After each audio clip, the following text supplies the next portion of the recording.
July public. Maybe I'll hold it. I'll try it a little further. This is the July public hearing of Manhattan's Community Board 5. I'm Yaron D. Victor, the board's first vice chair. During this hearing, members of the public are invited to speak for 2 minutes per person on this. Something we can do about the feedback. I'm going to pause and just see if we can do anything about the feedback. Let's try this one real quick. Might be louder. Okay, that was better. During this hearing, members of the public are invited to speak for 2 minutes per person on the subject set forth in the agenda or on any topic that relates to the affairs of the district. If you would like to address the board before it votes on any matters tonight, now is your opportunity to do so. Although there will be a public session during the full board meeting later, that public session will be at the end of the meeting after all the votes have taken place. So if you want to address the board on any matters before it votes tonight, now is your time to do so. If you'd like to speak during the public hearing and you are in person, please fill out a speaker form and I will call you up to the podium. If you are online, please use the raise hand feature now. When you are recognized, you will be able to unmute yourself. So we'll begin the public hearing. Although I think I have the mic from the podium now. Or has it, what? Oh, okay. And so we'll begin the public hearing with our first speaker, Janet Liff. So Janet, if you can come up to this podium over here.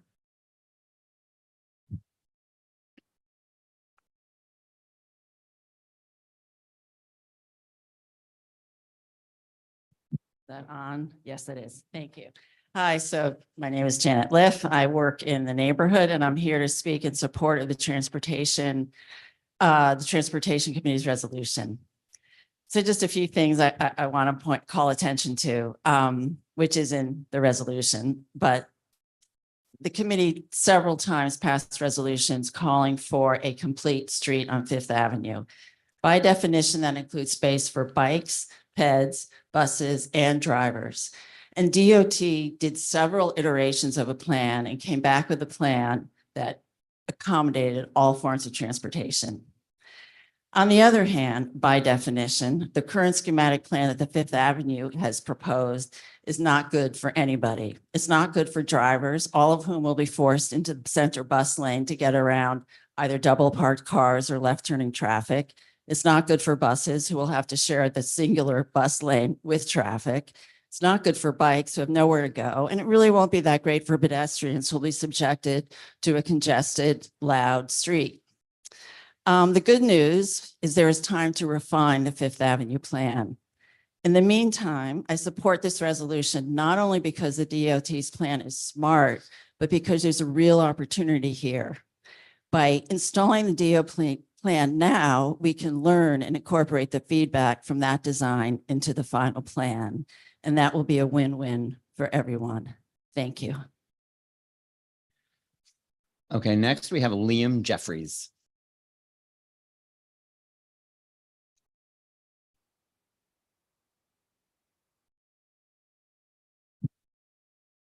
Hello, my name is Liam Jeffries. Like Janet, I am also here to speak in favor of the Transportation Committee's resolution on Fifth Avenue.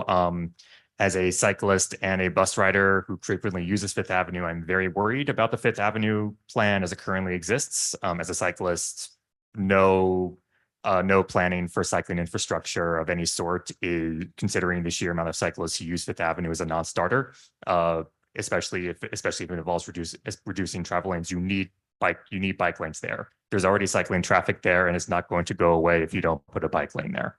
As a bus passenger, I will point out the reason why Fifth Avenue has a double wide bus lane there now is because we fought for it. There was only a single lane wide bus lane there before, and it was so chronically congested because of the sheer amount of buses it had to handle that it was made double wide because it had to be made double wide. So making the bus lane only a single lane wide is a step backward. And will almost certainly lead to bus congestion for passengers. And that's before you factor in the placement of it, which means that buses are going to be stuck in traffic very predictably.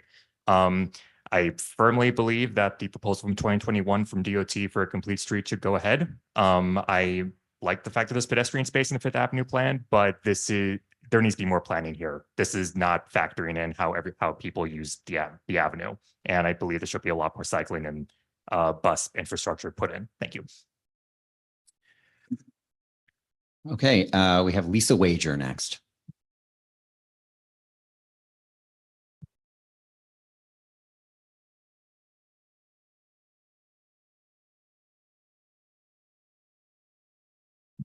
Nice to be back in person, and I'm going to need an extra 12 seconds if that would be okay. Yes. Thank you. Hello, I'm Lisa Wager, Director of Government Community Relations at the Fashion Institute of Technology, the SUNY College on West 27th Street between 7th and 8th, and I'm here with an FIT update. I'm going to start with FIT's Senior Learners Program. The program's designed for chronologically mature adults, 60 years of age or older, who are also New York State residents. It's run through FIT's Center for Continuing and Professional Studies, the CCPS, and makes an array of fall semester courses available to qualifying seniors at the very reduced cost of $35 plus a $10 registration fee.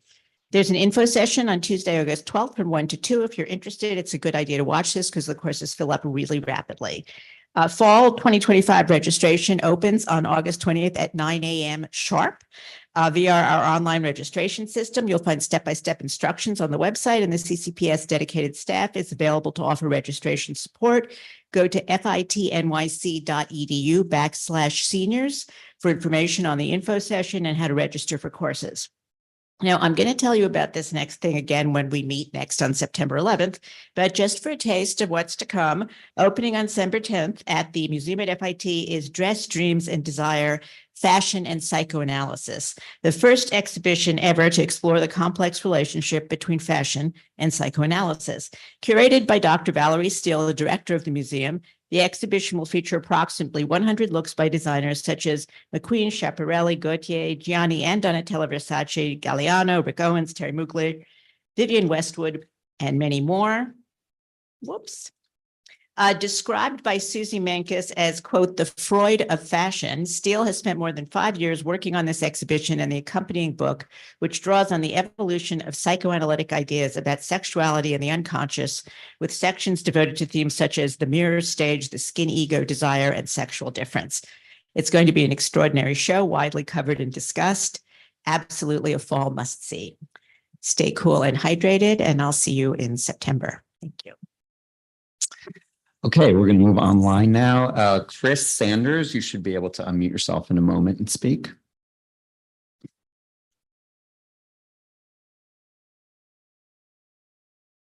No?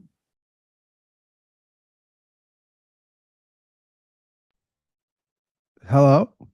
Yes. Okay. So I wanted to speak. I came here today because I live on Fifth Avenue and the street is very chaotic on Fifth Avenue, and we need to get control of the street by supporting the Fifth Avenue resolution tonight. The cyclists are all over the place, all over the sidewalk, all over the street, all over the bus lane. They need to be in a cycling lane and not on the sidewalk. And the buses need to use the bus lane. And the car drivers need to use the car lane. And we need to revamp that design from 2021 or resurrect it, whatever we got to do. And we can do that by supporting the resolution tonight to organize the street better for everyone. Thank you. That's all I wanted to say.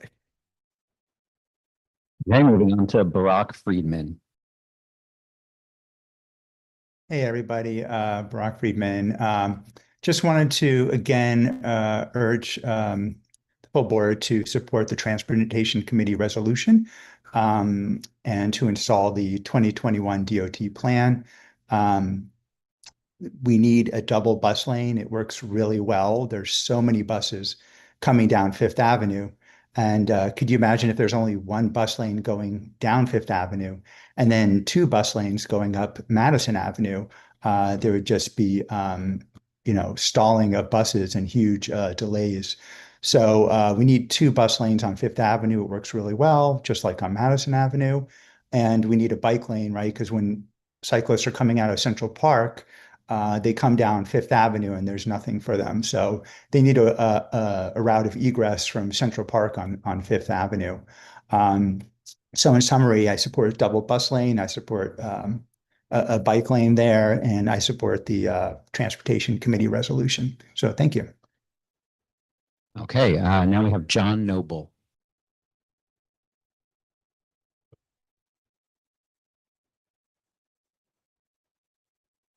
John, if you're there and, oh, sorry, we haven't, there we go. Thank you for letting me speak. I also am in support of the community board's resolution. I live nearby in Community District 6, and I bike in the area. I walk in the area, and I would also like to voice support of the community board's resolution to design Fifth Avenue as a complete street. As the speaker before me said, there needs to be a bike lane on Fifth Avenue. There's a dearth of bike lane on the east side, and Fifth Avenue. Whenever I'm over there on Fifth Avenue, I always see bikes biking in the bus lane, and to neglect that usage by not providing a bike lane, I feel is an oversight. As a bike user, I would also like to see it there. I also am in support of expanded pedestrian spaces. I walk around the area a lot too, so I like that element. So just in keeping with the board's resolution to make that more of a complete street with a bike lane in addition to expanded pedestrian space, I would ask that they move forward with that, with the resolution that they provided. Thank you. Okay, and next we have Michael Dupre.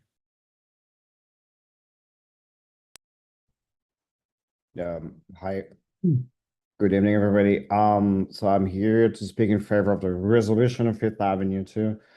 I live on 34th Street in the East Side.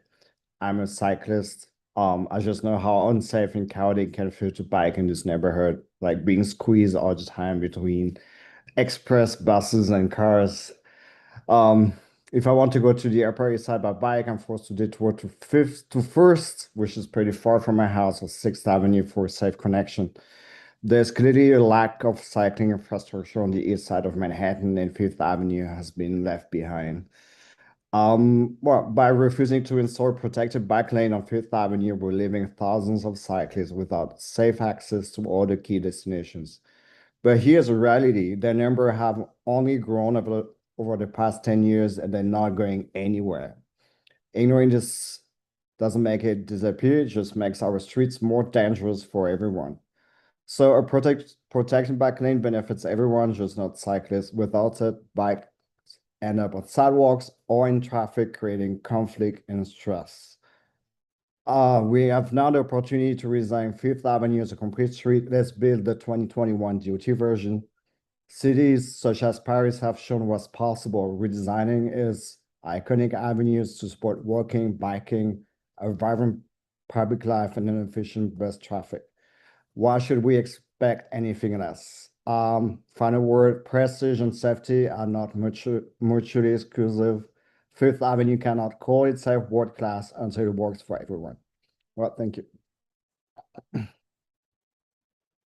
Okay, and now we have James Michael Southworth.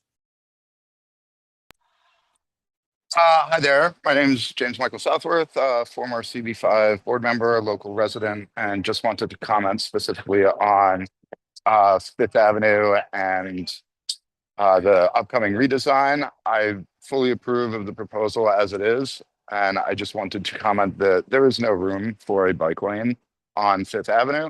There are already too many bike lanes. We've given over too much of our valuable real estate to bike lanes and, in essence, to delivery companies. So I would just encourage the community board to keep that in mind as they take up further proposals, including this one, that in essence, that corridor, specifically right around Fifth Avenue, around Rockefeller Center, et cetera, is already incredibly highly trafficked by pedestrians. And unless there is regulation, registration, and serious enforcement of e-bikes, that it's just going to be incredibly dangerous. And so I think that the proposal as it stands without a bike lane is the best solution at this time. Thank you very much for your time. Okay, are there any other members of the public who wish to speak? Now is your chance. Okay, we have Emily Jacoby. Hi, thank you to the board. I'm Emily Jacoby. I'm the Manhattan organizer with Transportation Alternatives. And I just wanted to reiterate our organization's position on the Fifth Avenue redesign. And while we like certain elements about it, especially the reclamation of pedestrian space, we wholeheartedly feel that without creating separate space for cyclists, you are not going to preserve the sanctity of that pedestrian space and make it nice and walkable and safe for everyone. This is such a used corridor for cyclists. We've seen huge numbers of increase in city bike docks just around the corridor, and we have this is a huge route connecting Central Park all the way down to Washington Square Park. So newcomers to the city are going to be getting on a bike and using this corridor either way. We really, really encourage the board to think about a comprehensive solution for the street. The 2021 vision, the 2021 proposal that DOT had included everyone and included all modes. And as a rep from TA, we just want to share that keeping that safe space protected for pedestrians and cyclists. It's not pitting one against the other. Everyone needs that on this avenue that serves the entire city. Thank you.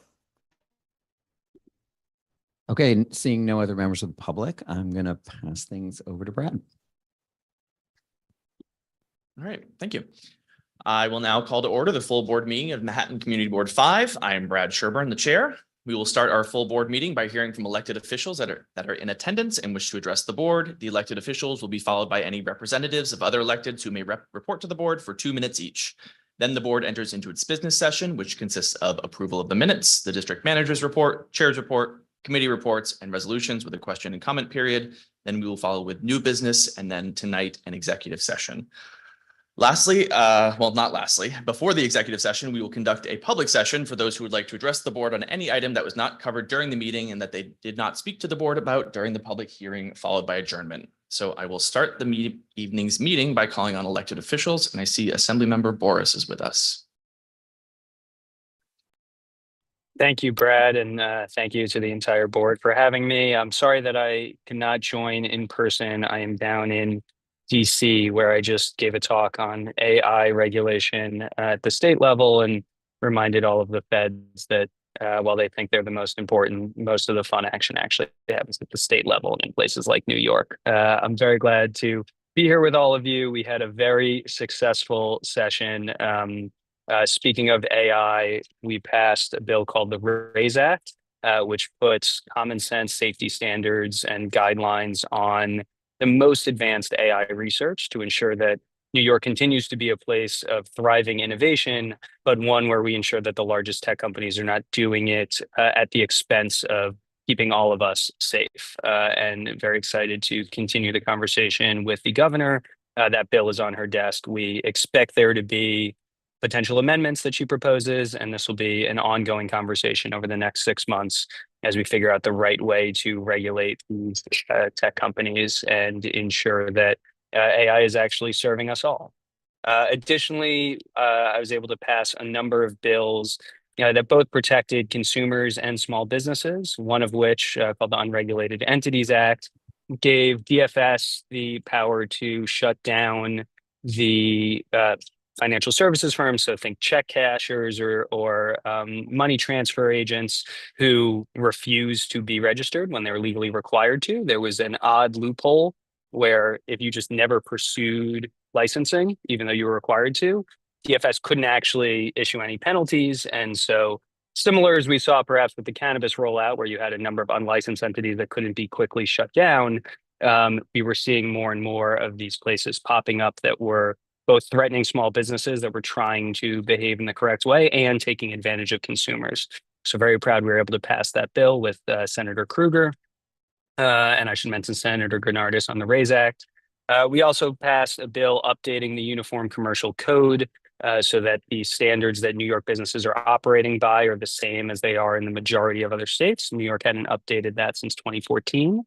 And we were able to pass my click to cancel bill, which gave New Yorkers the ability to cancel unwanted subscriptions in the same way that they signed up for them. This was made even more important this week when the national rule that the FTC had put out was actually struck down by a panel of judges. And so this law that was adopted as part of the budget still continues to protect New Yorkers regardless of what this current federal administration or others in the federal judiciary continue to do. Unfortunately, we were not able to pass two of my bills focused on improving street safety by changing the incentives that the delivery companies put in front of those who are delivering and lead to, I think, a lot of the rushing and running red lights and other aspects that make e-bikes and mopeds so dangerous. But in good news, my law that I passed last year requiring there to be a serious investigation anytime an e-bike requiring an investigation anytime an e-bike causes a serious injury and changing the forms such that we actually collect data on whether an e-bike or a moped or other vehicle was involved in a collision. That bill, which passed last year, takes effect tomorrow. And so we're excited to actually get better data on our street safety so we can have informed conversations by evidence. The last thing I want to make sure I mention is that on July 15th, 5 days from now, we are having a shred event. We'll have a truck outside of my office at 40th and Lex from 9 to noon. And we invite everyone and anyone that has any sensitive documents they would like shredded to come on through. And with that, I really appreciate your time and the chance to give this update. Defer to Brad and the rest of the board. Happy to stick around and answer questions or happy to have you move on with your meeting. Thank you very much. Are there any questions? All right. Thank you very much, Assemblymember. Thanks for having me. Okay, we will move on to representative electeds, starting with those in the room. So from Representative Nadler's office, Mackie Bentley.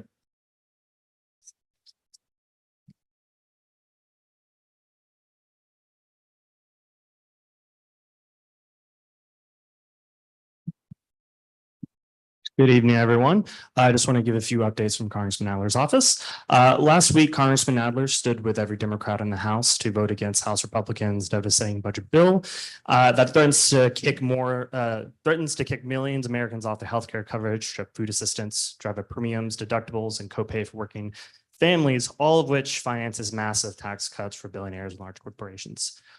Congressman Nadler will do everything in his power to shield New Yorkers from the harm this bill threatens to unleash, from pushing back against these cuts to working with local leaders to protect access to healthcare, food, education, and opportunity. Furthermore, Congressman Nadler and 8 of his New York City Democratic colleagues sent an oversight letter to DHS Secretary Kristi Noem and Acting Director of ICE, Director Todd Lyons, demanding ICE comply with Section 527A of the Further Consolidated Appropriations Act of 2024 and stop denying members of Congress to access the facilities that ICE is using to house immigrants. The demand letter follows ICE's refusal to, in direct violation of Section 527A, to allow Congressman Nadler and Congressman Goldman to investigate the 10th floor of the 26th Federal Plaza Federal Building in Lower Manhattan late last month, where hundreds of immigrants are reportedly being detained. And then last but not least, a few series out of mobile constituent service days that are happening across the district, where you have any casework issues, passports, IRS, etc. You can stop by, one being Wednesday, July 16th, which is next week from 3 to 6 p.m. at Strauss House. And the other one is Wednesday, July 23rd from 3 to 6 p.m. at Hudson Guild on 26th Street. If you have any questions, feel free to stop me after the meeting and I'm able to give any other additional information. There's no questions. That's it for me. Thank you very much. Next up is Peyton Schulteis from Senator Gonzalez's office.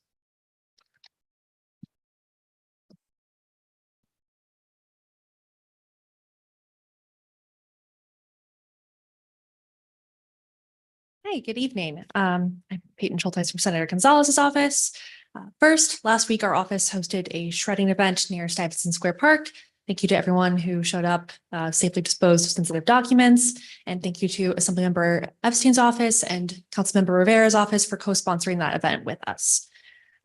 Additionally, last month, the senator announced her pick for the Community Advisory Committee for the proposed Freedom Plaza Casino, which has appointed Sandy McKee, who is the chair of CB6, to serve as her representative on that committee.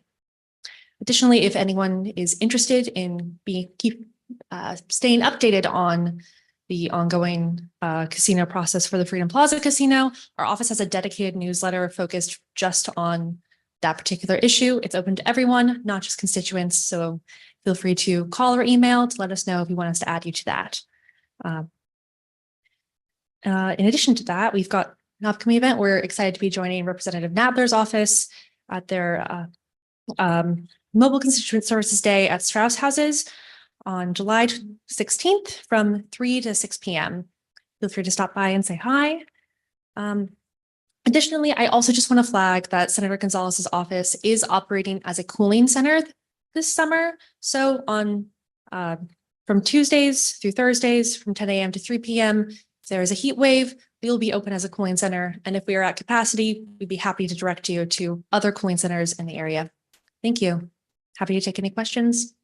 Thank you very much. Thank you. Okay, next up, going online, we have Biani Rodriguez.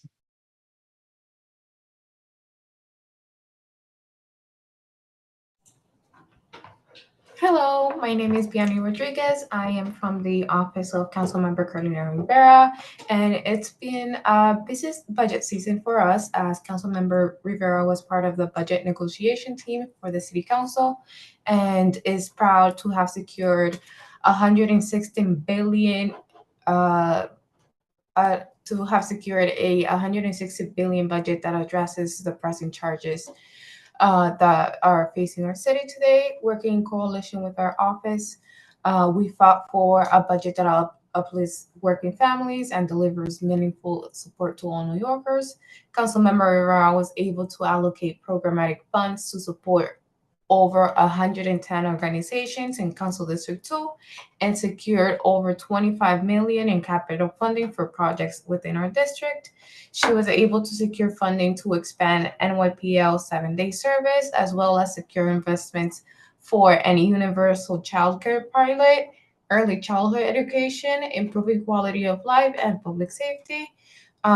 We also participated in some fun events that were mentioned earlier, like the shredding event that happened a while ago. And we are having an upcoming backpack distribution in a few weeks. So once we have the details confirmed, I am more than happy to share those with you all. And that's it for me. Thank you so much for your time and have a nice night. Thank you, Biani. Next up is Alex Marinides from Senator Liz Krueger's office. Hey, can everyone hear me? Yes, we can. Good evening, everybody. My name is Alex Marinides from Senator Krueger's office, as just stated. Just wanted to give a quick update on the bill that I mentioned last month during my monthly update, S1162, which would require commercial delivery apps to pay for insurance policies for their workers, which cover injuries to workers, other cyclists, pedestrians, or anyone else involved in an accident. While it did pass the Senate, unfortunately, it did not get a vote in the Assembly, and so it was not sent to the governor for her signature. So we had a lot of legislative wins this year, but that is one that we are going to be revisiting next year, and I know it's a matter of concern for this committee board, so I just wanted to follow up on that. Our office has released a guide to free summer activities around our district for people of all ages. It was compiled by two of our excellent interns, Dylan and Julia. I've sent it to Marisa and Josh, and I'll put the link in the chat as well. And with my 1 minute left, I'd just like to draw your attention to 3 short surveys put out by the Department of City Planning, the Department of Transportation, and the New York City Parks Department. The Department of City Planning is soliciting your input on the Manhattan Plan to build 100,000 new homes across the borough, and is inviting anyone who's interested to take a short survey about ideas for where new housing can go in Manhattan, along with policy ideas on how to make that happen. The New York City DOT is soliciting input for their Broadway Vision Survey, specifically between 35th and 42nd Streets. And the City of New York, through the Parks Department, and I think a couple other agencies, is developing its first urban forest plan and is looking for your feedback. So New Yorkers are being asked to fill out a short survey that kind of gives input on their experience with urban trees and what they'd like to see in terms of urban trees in their neighborhoods. I actually just filled that one out myself, and I will include the link to that as well as the other 2 surveys in the chat, and have also sent them to Marisa and Josh if anyone's interested in following up afterwards. All right. Thank you very much for your time. Have a good night. Thank you very much, Alex. Next up is Lori H. from Councilmember Bottcher's office.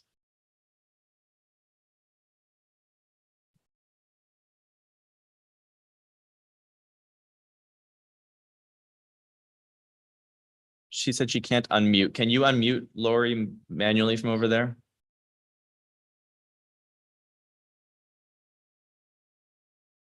Lori, do you want to try now? You're unmuted on our side. Okay, we'll come back to you, Lori. Next up is Kathleen from Assemblymember Epstein's office. Hi, everyone. Good evening. I'm going to drop the CV5 report from our office in the chat so you all can follow along. I want to start off by saying hello, and I hope you guys are enjoying your summer so far.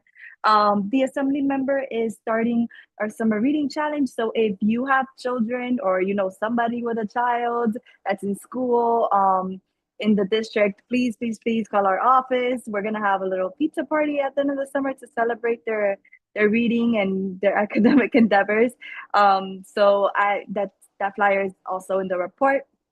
The MTA mobile sales van is going to be visiting our district. There's going to be about 3 different locations, one at Kips Bay, the other one at 14th Street in East Village, and the other one at 14th Street and First Ave. So actually, it's the same location, but it's 3 or 4 about 4 different dates. So you can find that information in our report, and I highly encourage all who want to apply to reduced fare or need help with the application or just want to get more information on Omni. I highly encourage you all to go. We are also promoting the Department of Sanitation's free electronic and textiles recycling collection event. It's going to happen the 13th. So I think this Sunday from 10 to 2 at Union Square. So I highly recommend everyone to go. And we have a couple updates of things that we've done. So we celebrated Juneteenth. We did a Jubilee at the community garden, and it was really fun. We discussed the importance of the holiday and influential people in Alban Brad's life, and of course, the celebration of Juneteenth in general. We gave away vegan hot dogs in front of our office, which was really fun. We kicked off Summer Streets with the DOT commissioner and a bunch of other advocates. And we went to the No Kings Day rally, in which we protested all of the terrible things that are happening right now in the federal government. Thank you, Kathleen. Please wrap it up. Of course. And if you have any legislative questions or inquiries about the legislative updates, you can find it in our report. If you have any questions, you can contact me. I drop my email. Thank Wonderful. you. Thank you very much, Kathleen. Next up is Bracha Rosenberg from the Manhattan Borough President's office. Hi, everyone. I'm Bracha Rosenberg from Manhattan Borough President Mark Levine's office. I first want to acknowledge the Borough President wants to acknowledge the investments that the city has made in the current budget, especially as we're facing deep cuts from the federal government. Thanks to the work and partnership of advocates, stakeholders, and neighbors across the city, we secured critical funds for libraries, early childcare, and after-school care, including a new childcare pilot program for infants and toddlers, as well as additional funds for right to counsel and other legal services. Even with these positives, the risk of deep federal cuts makes firm financial reserves essential, and we are committed to strengthening reserves so that we can protect the programs we rely on. Coming up on the July 18th from 12 to 2 at the George Bruce Library, that's 518 West 125th Street, we are hosting a Housing Connect affordable housing workshop, since many of these lotteries are becoming available, and this should provide guidance as to how to navigate that system. We also, on July 31st, from 6 to 8, at the United Palace at 4140 Broadway, we, in partnership with the Dominican Day Parade, we would love to acknowledge and honor the Manhattanites for the milestone 43rd anniversary of the parade happening later in August. and we'll be hosting our Dominican Heritage event at that location. Further, we hope to see you at the countless events like block parties, open streets, and more this summer. If you have any events like that where you'd like to see us, we can come table. We love being out there sharing resources, giving away useful swag. And if you'd like to join us, please visit our website and sign up to our volunteer corps. Please always reach out to me if there's any event anywhere that you want us to be. And we'll see if we can make it happen. We'd love to get out in the district, especially in the summertime. That's all I have, and happy to take any questions. Thank you, Braca. Okay, next up is Haley from Councilmember Powers' office. Hi, all. I'm Haley. I am Councilmember Powers' Legislative and Budget Director. I'm filling in for Franklin, so apologies that Franklin is not here. I hope he's enjoying his summer vacation. I'll be super quick. I just wanted to go over some brief updates on the city budget passing, the casino application process, and the Midtown South rezoning. As I'm sure you all know and has been mentioned here, the New York City budget for fiscal year 2026 was unanimously approved by the City Council last week. It includes critical investments in childcare, public safety, libraries, including, importantly, expanded 7-day service and housing development. Some highlights include over $725 million for early childhood education and child care programs, $4 billion to support the City of Yes plan and creation and preservation of affordable housing, and much more that I won't get into now. The council member also secured over $20 million in capital funds for District 4, including some exciting projects in the CB5 area, including for the CUNY Graduate Center, Art and Design High School, PS 59, Roundabout Theater Company, and many others. Just moving along, I wanted to mention as part of the CAC process for the casino proposal in District 4, which is less relevant on the east side, at Freedom Plaza, Councilmember Powers appointed former CB6 chair Molly Hollister to be his appointee to the CIC. And just finally, on Midtown South, last week, the City Council Land Use Subcommittee on Zoning and Franchises held a hearing on Midtown South. In addition to the Department of City Planning, over 60 attendees testified about the proposal. Councilmember Botcher and Councilmember Powers are now working collaboratively to ensure we're delivering as much as possible for the community. I'll just wrap this up here. We're very grateful for the points of agreement items document that CB5 crafted so diligently, and hoping to secure some commitments on these much needed improvements for Midtown South. I know that CB5 is not meeting again in August, but you can definitely check in with Franklin and our office for updates on this at any time. Thank you, Haley. Okay, we're going to try you again, Lori. If you're able, please speak.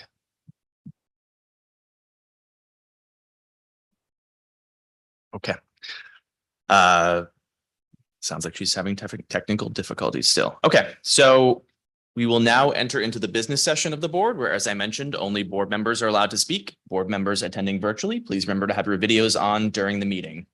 So we are now entering the business session, starting with a vote to accept the June minutes. May I have a motion and a second?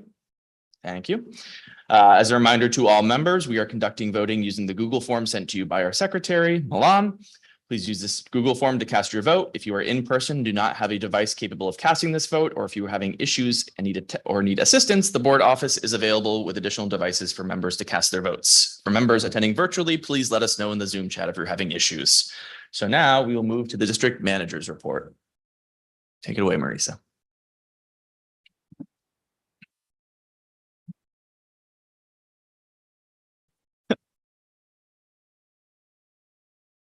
Hello, everybody. So today I attended a briefing with NYPD that I believe is of interest to members and the public. It was a meeting to discuss the rollout of quality of life team model for every precinct in the city. It started as a pilot program in our district. It was piloted in the 13th precinct, and the 13th precinct came to the City Services Committee this month to speak on it. Just last week. And since then, it has been announced that they will now roll out citywide. They will start Monday, July 14th for all of Manhattan. The model replaces the NCO program, or the Neighborhood Coordinating Officers program, that was in place and was restricted to specific blocks. This program is described as being more flexible and a 24/7 model and designed to problem solve rather than focus on enforcement. There will not be any more build-a-block meetings, but there will continue to be precinct community council meetings. The focus of these teams, as implied in the name, is on quality of life issues and addressing the very large increase in 311 calls for quality of life, an increase of 13% over just a few years. Issues that fall under that category include general 311 calls like noise, outdoor drug activity, paraphernalia on the street, traffic issues, recklessness from cars and bikes, illegal parking, ghost plates, abandoned vehicles, disorderly behavior around noise, vending, encampments. There will be specialty units that coordinate efforts to deal with illegal smoke shops, encampment teams, vehicle recovery teams, and specific community issues that are identified. Tours and assignments will be made based on community concerns, and they will coordinate with other city agencies such as Department of Homeless Services, Sanitation, Department of Environmental Protection. Each sector will have a minimum of 2 teams, a maximum of 4 teams, depending on the sector's issues. So it could be anywhere from 9 officers to over 20 officers. They will use existing precinct staff. They won't be shifting officers from other precincts. So they should be able to become very familiar with precinct issues. There will be a QStat system similar to the current CompStat program that has been used for years to analyze data and response, touted to bring more transparency and accountability. You can judge that for yourselves.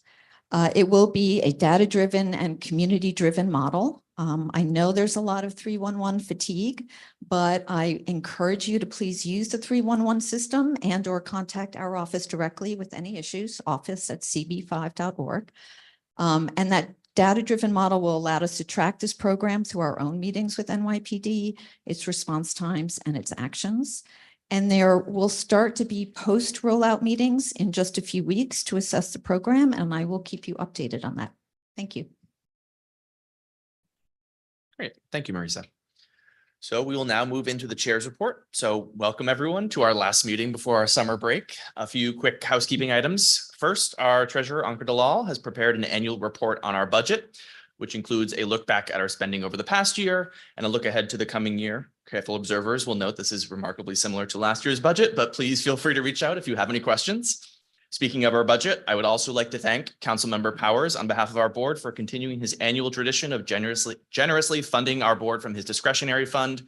We sincerely appreciate his support and funding of our work. Switching topics, as a reminder to anyone who wishes to speak publicly on matters related to board business, please be sure to request approval in advance from the chair to speak on behalf of the board, or when making these comments, be clear at the beginning of your statement that you're speaking on your own behalf or behalf of another organization. If you'd like to speak on behalf of the board, please reach out in advance for permission. I'd be happy to review statements, connect you with other speakers, or work with the board office to support you. This rule is not meant to prevent members from speaking, but to ensure that we are speaking as one voice. Another brief reminder, as a courtesy, I know that if you know in advance that you'll be missing a meeting, full board or committee, please let the relevant committee chairs, vice chairs, secretary, and/or myself know. This helps us track quorum and ensure that meetings run smoothly and efficiently. Finally, you should have all received a bylaws email yesterday from Euron. We will not be discussing that tonight per our bylaws amendment process. These will be discussed and voted on in our September meeting, but if you have any questions between then and now, please feel free to reach out. So that concludes the chair's report. And now we will go to committee reports and resolutions, starting with landmarks. And so I believe Tony Testa, one of our public members on the landmarks committee, will be presenting.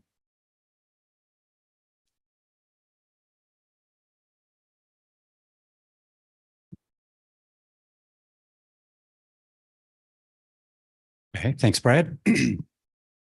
Landmarks had one application at 1619 Broadway, the Brill Building. It's an application for a certificate of appropriateness for a new marquee and then signage at the retail level.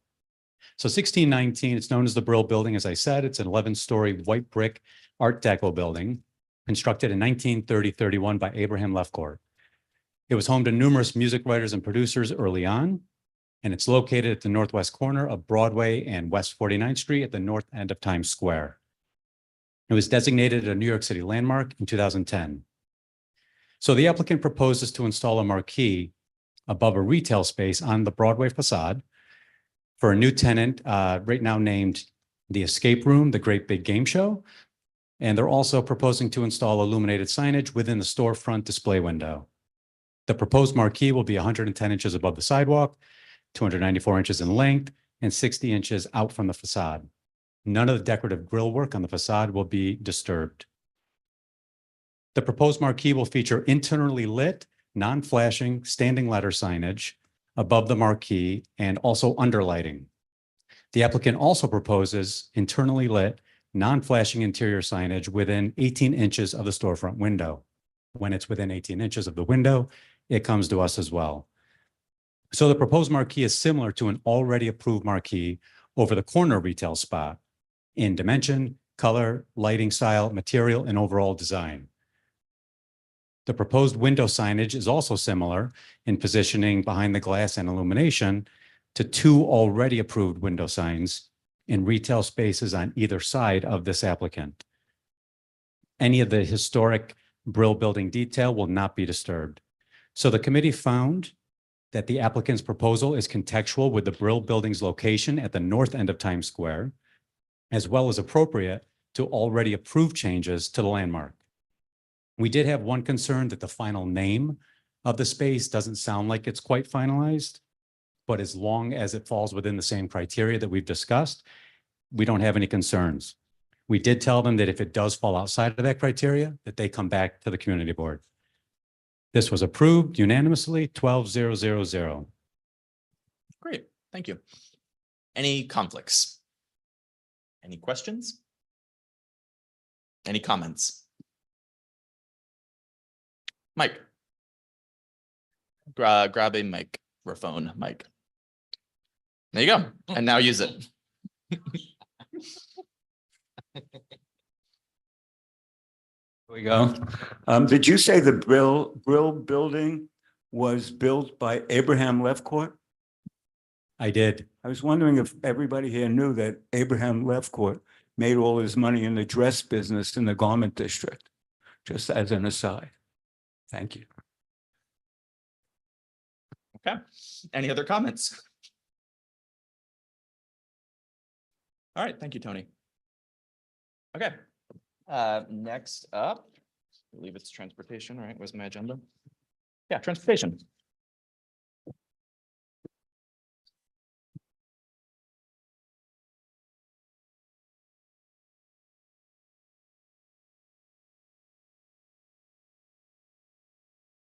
Hello, everybody. My name is Samir. I'm the Vice Chair of the Transportation Committee. I also wrote this resolution, so if there are any issues, I'm to blame.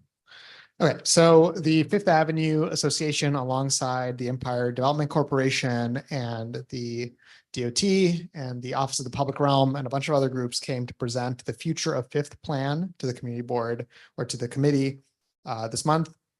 You can, a lot of the details in the resolution, so I will skip over a lot of it, but the gist of it is that Fifth Avenue is in need of a redesign. They want to do a lot of utility work under the ground. And while they're doing that, they want to redesign the streetscape.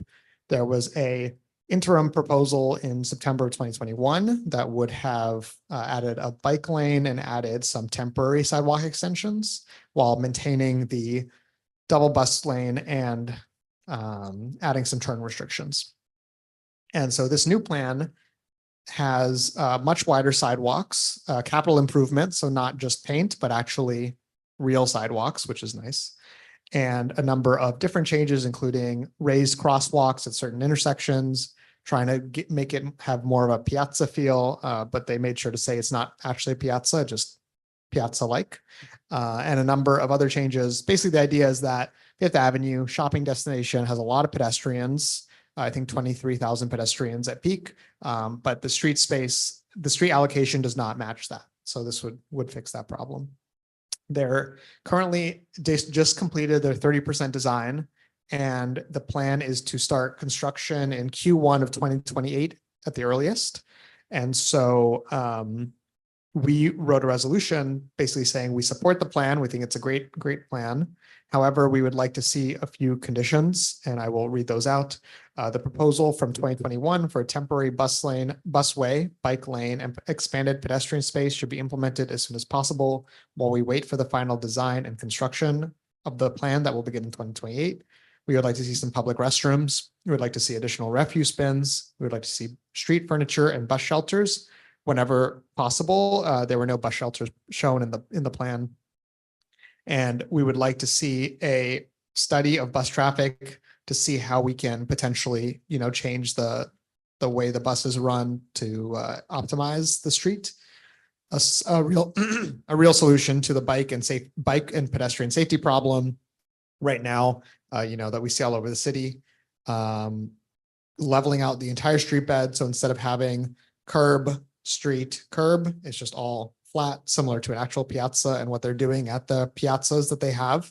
That way, if they want to rearrange the street, they can do so without having to do additional capital improvements. And then additional opportunity for the public to give comment. So the last one is because they had a public comment session in the basement of some building. I forgot where it was. I was there, and at the meeting, I asked them if any of the opinions or comments from that public input session were incorporated into design, and they said no. And so we want to make sure that people have additional opportunity to provide feedback. Does anyone, sorry, that's your script. Any conflicts? Any questions? Tom, grab a mic. Did they use the term piazza? I don't understand how piazza is relevant to what they're talking about.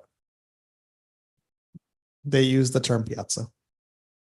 The piazzas in their design, if you were to look at the presentation, basically I think they have 4 of them outside of major landmarks on Fifth Avenue. The street bed gets leveled out, and I think they changed the design of the sidewalks, the pavers, to make them more piazza feeling, whatever that means. I did not use the word. Okay. Questions? Kevin.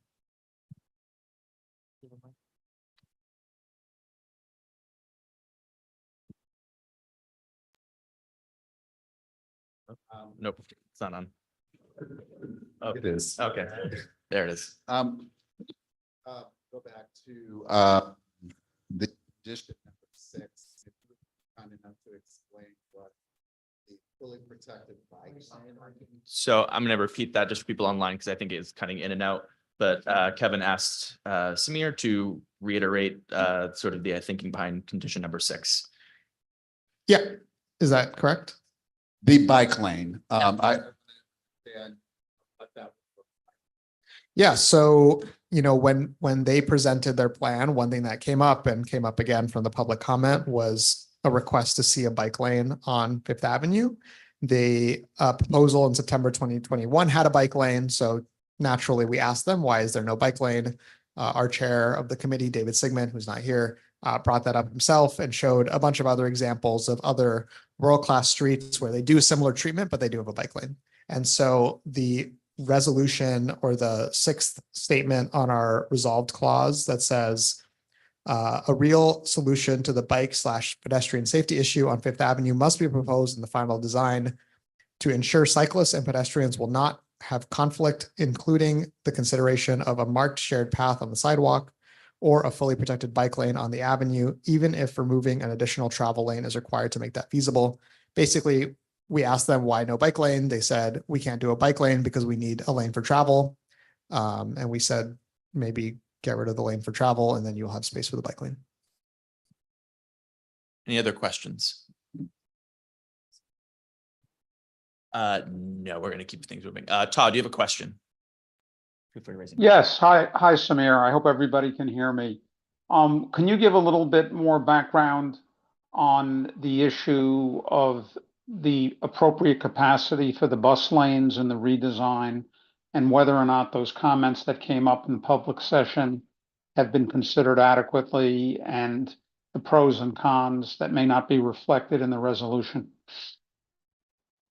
I can do my best. So one of the things that was shown on the presentation from the Fifth Avenue bid and the other groups there was, so the proposal, just to be really brief about it, is right now, I believe there's 2 curb lanes that have loading, drop off, pickup, et cetera, and then 3 travel lanes, 2 of which are bus lanes currently.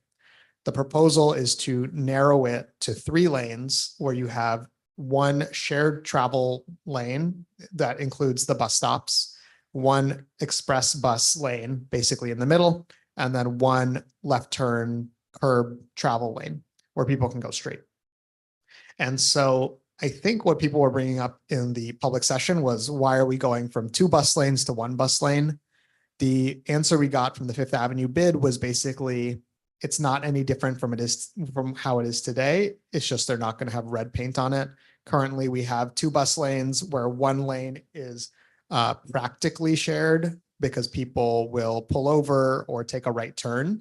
So it's not exclusively for buses. And what they were saying is that the new design, it's basically the same thing where you have 1 real bus lane and then 1 fake bus lane where buses will stop to pick up and drop off passengers.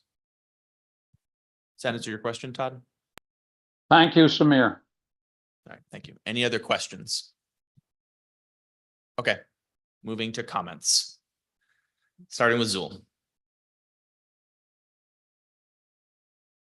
Thank you, Samir. This is a very comprehensive and well-written resolution that I think reflects entirely what was discussed and presented to us. So I just want to offer a reflection without taking a position. We doing well here? Yeah, we can hear you. Okay, so this relates both to future Fifth, but also Broadway Vision, and to the issue that we're still referring to as bikes and cycling. I was a member of the critical mass bike ride starting in the 80s, more bikes, less cars, and advocated for bike lanes since then. But I think what we're seeing now is a very different bike culture, and we really shouldn't refer to it in that way anymore. For the most part, these vehicles are motor vehicles, and they are for commercial and commuting processes. And I think for the most part, we need to begin to think of them as traffic. And so maybe that would be very helpful if we can start pushing DOT and our other agencies and departments to realize that these vehicles are now traffic, and we should push out more cars and make better spaces for them. Thank you. Thank you, Zool. Tom. Can you hear me? All right, good. One comment I will make is piazza is really not an appropriate term. Like, and I'll explain why. There's a relevant to it. When you talk about a piazza, what you're talking about is a town square. I don't know if people have been to Europe or not, but the concept is it's a public space where it's only pedestrian and then delivery traffic, commercial traffic, right? Like you have a certain set time where delivery trucks can come in. Otherwise, there's no commercial there's no even buses, right? It's only public transportation if there's a tram or something like that. And the reason why I think it does matter is you can say this is piazza, but it's not. Because what piazza is really saying is we're creating a public space. They're not necessarily creating a public space. They're just expanding pedestrian space on it. Well, that's a perfectly good and valid thing. When you're saying the term piazza and when you're going into that concept, it's about having open space, non-commercial space. So if you have like restaurants, they can have outdoor seating, but it's not framed in. And a lot of the stuff that we're seeing move forward, and there's been a lot of pushback like on DIT on the public space. That should be the focus. If they want to have piazzas, it should be on that open public space, non-driver space, that ability to kind of walk and have a totally pedestrian experience. So I get, it's a fancy term, and I know it's like a sticking point, but what I think the concept is we shouldn't settle for the New York piazza, which is expanded thing. We should be looking for spaces where, like in the Broadway Vision or spaces like Fifth Avenue, where we're starting to get more of that public space, reclaimed streetward. That's what we should be focusing on when we say piazza. So if they want to use the word or use the word town square, I think if that's what we want, then we should actually go for that and look for that experience. I'm not saying this is bad in any means, but they're trying to use a term to be fancy, and it's against the grain of what I think that word means and where a goal I think everyone has in the room, or at least a lot of people do. Thank you, Tom. Are you responding to me or are this separate? I did try to put the word piazza into double quotes to address that. Thank you. All right, comments, Mernal.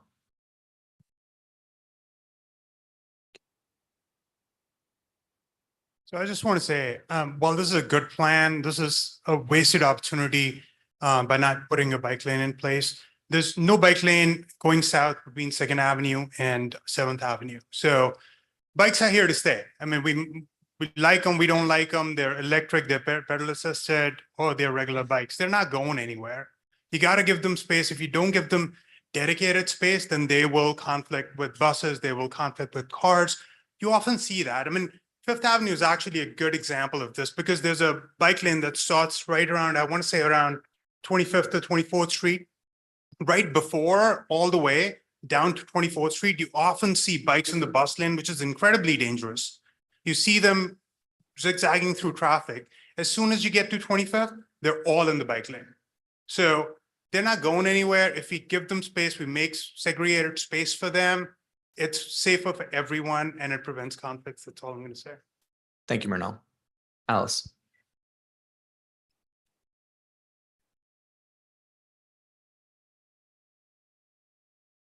Can you hear me? Test.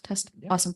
So the first context that I'll give is that even when they did the presentation of the project, they also themselves acknowledged in the presentation that they understand that it's not a real piazza. So I think that that is helpful too, to say that it's probably buried somewhere as a disclaimer in their materials, but this is not just an our understanding with the quotation marks. I think that that's something that they understand as well.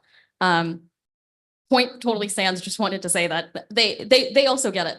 The second thing that I wanted to say is that based on where they are in just the journey of exploring this project, it seemed like there was quite a bit of time invested into exploring the bike situation. And what the Transportation Committee found concerning is not necessarily the final decision, but rather that they never answered the question of what happens to the cyclists. And so that 0.6 that you're seeing in the resolution is us setting an expectation that whatever the next iteration of this redesign is going to be, our expectation is that that question gets answered in some sort of way, even if they redirect, like, redesigning to include a bike lane could be one of the options. Obviously, they've invested a lot of time to explore that possibility and they chose against it. But the concerning part was not that they chose against it, but rather that they decided to just ignore the topic. And they did that with a couple of things as well. If I remember correctly, they also had a similar approach to street vendors, where they were basically like, we're going to pretend like they don't exist. And so when you're reading this resolution, think about the fact that 6 is, yes, it's about bike lanes, but it's not us requesting a bike lane, it's us requesting an answer to this question. Thank you. Thank you, Alice. Athena.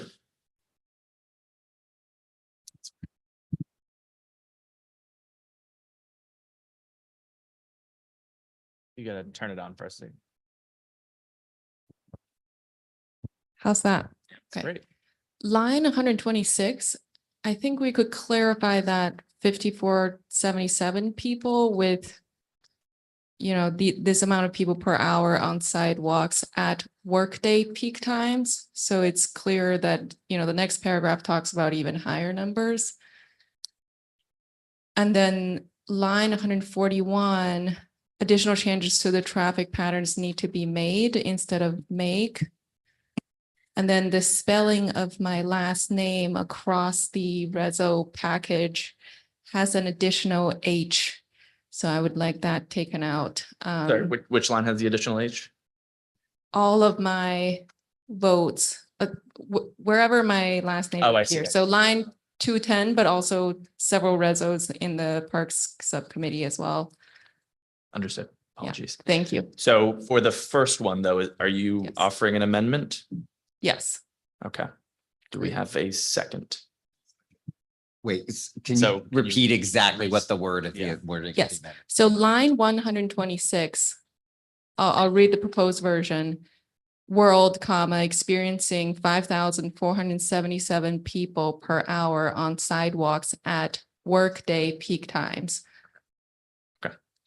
Any questions to the amendment? Any comments? Okay. All in favor, raise your hands. Okay, motion is adopted. What was the second one? Yeah, I'll propose the second one too. Line 141. There is, The 141 isn't her name. Oh, okay. Continue. in line 141, there's one comma. Right before the comma, the word should be made instead of make. Okay, that one is I'll consider that one a friendly amendment because that one's just grammar, so we'll Yep. make that one. Okay. Christopher's not here. We can do friendly amendments. Oh, he is. Oh, he's sitting in the corner. Yeah.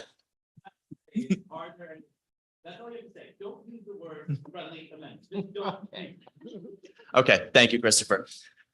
Didn't know he was here. All right, so are there any other comments? Mike? Mike, use a microphone, Mike. Okay, just to point out, the difference between pedestrian traffic on Fifth Avenue on a weekend versus during the week, in my humble opinion, probably being on Fifth Avenue more than most people, that there's more traffic on the weekends than there is during the week. So to apply specifically during the work week or during the weekend is to skip the other one. I think we should leave that word out. Which is why I didn't vote for it. Okay, thank you, Mike. Okay, any other comments? Libby?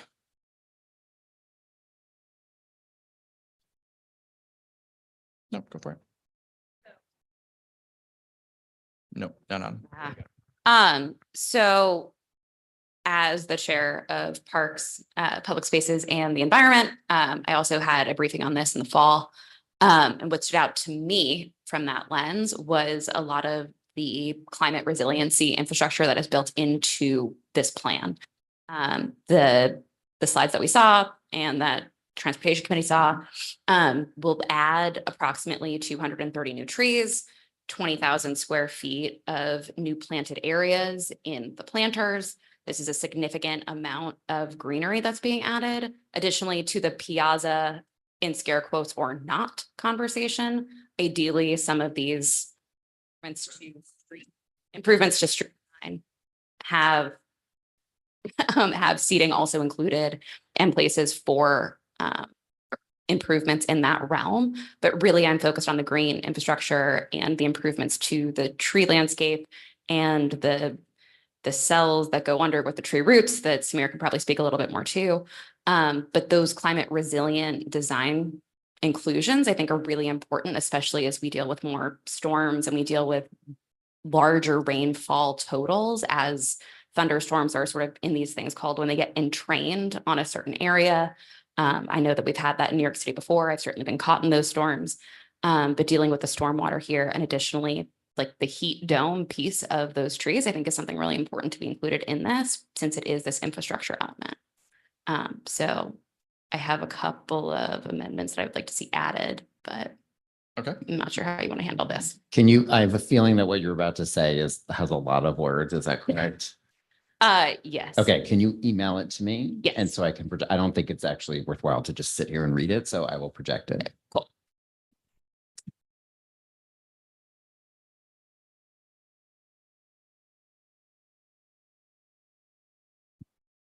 Christopher, is any comment you want to make about the piazzas while we wait?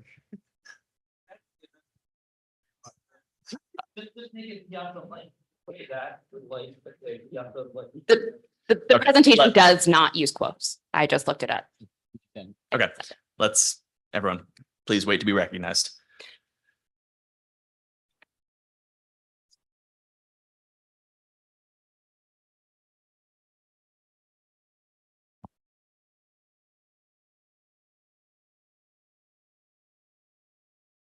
Okay. While we wait, we'll do a few more comments and then we'll come back. So Christopher, did you have a comment you want to make? Okay. Comments? Charlie. Hi, everybody. I think the core of the issue here for me is that this new Fifth Avenue proposal that was presented to the Transportation Committee, which unfortunately doesn't have a bike lane. This proposal is only going to start construction in 2028. That's at the very earliest, right? So this new proposal for Fifth Avenue, if it ever gets built, isn't going to be done until probably the 2030s, right? So what we're asking for in this resolution are some improvements in the meantime, right? We're talking about this decade, not next decade. So specifically, an immediate implementation of DOT's 2021 plan, which did happen to include a bike lane. And if you take a look at that 2021 proposal, this original 2021 plan can be constructed in just 1 to 2 months, rather than maybe half a decade, which this new proposal would take. So, for example, if DOT started implementing the 2021 plan next month, it could be done by September. That's 2025. Not 2029 or 2030 or beyond, right? So this resolution passed the Transportation Committee unanimously, and I urge my fellow board members to support it. Thank you. Thank you, Charlie. Okay, now that we have the text up on the screen, I'm going to read it for everyone, and then we will begin a discussion on this amendment. So, whereas the future of Fifth proposal includes a vision for significantly greening the corridor by increasing vegetation, reducing heat gain, and introducing innovative and sustainable stormwater management practices between Bryant Park and Central Park, with specific interventions such as widened sidewalks with consistent tree canopy, landscape areas, and planting beds integrated into the pedestrian realm. And whereas the project proposes surface and subsurface design elements that enhance shade cover, reduce urban heat, and address flooding concerns, including the addition of approximately 230 new trees and 20,000 square feet of new planted areas, coordinated with ongoing infrastructure replacement and upgrades to support long-term climate adaptation along the corridor. Therefore be it resolved, Community Board 5 strongly supports the incorporation of green infrastructure and climate resilient design strategies in the future Fifth proposal, and urges project partners to retain and fully implement these elements, including expanded plantings, street trees, and integrated stormwater systems throughout final design and construction to ensure the corridor achieves its stated environmental and public realm goals. Are there any questions? Any comments? Samir. Was there a second? Good question. All right. All right, now my comment. Just going to read from the bylaws for the future. Members wishing to amend motions extensively or offer complex substitutions are encouraged to address these issues at committee meetings. If in exceptional circumstances, a member is unable to bring such matters before the appropriate committee, amendments should be prepared in writing in advance to permit informed discussion and voting at the full board. So I actually have no problem with it. However, I don't really love that we're coming to the full board and trying to make huge changes. Thank you, Samir. Zul. Yeah, I take Samir's point on this, but I think this is an excellent amendment. We won't call it a friendly amendment unless we want to know if Christopher is here. But one of the things that folks should know in the planting of these trees, they're doing something unique to New York for the first time in terms of climate resilience. These are not just going to be trees and planters now. These are going to be many trees in a subsoil corridor. This is incredibly important for climate resiliency. Thank you. Thank you, Zul. Robert.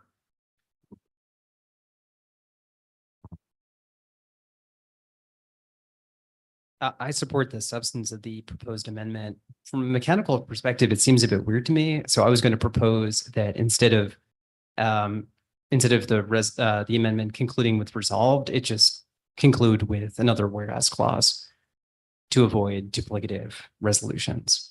It's just a suggestion.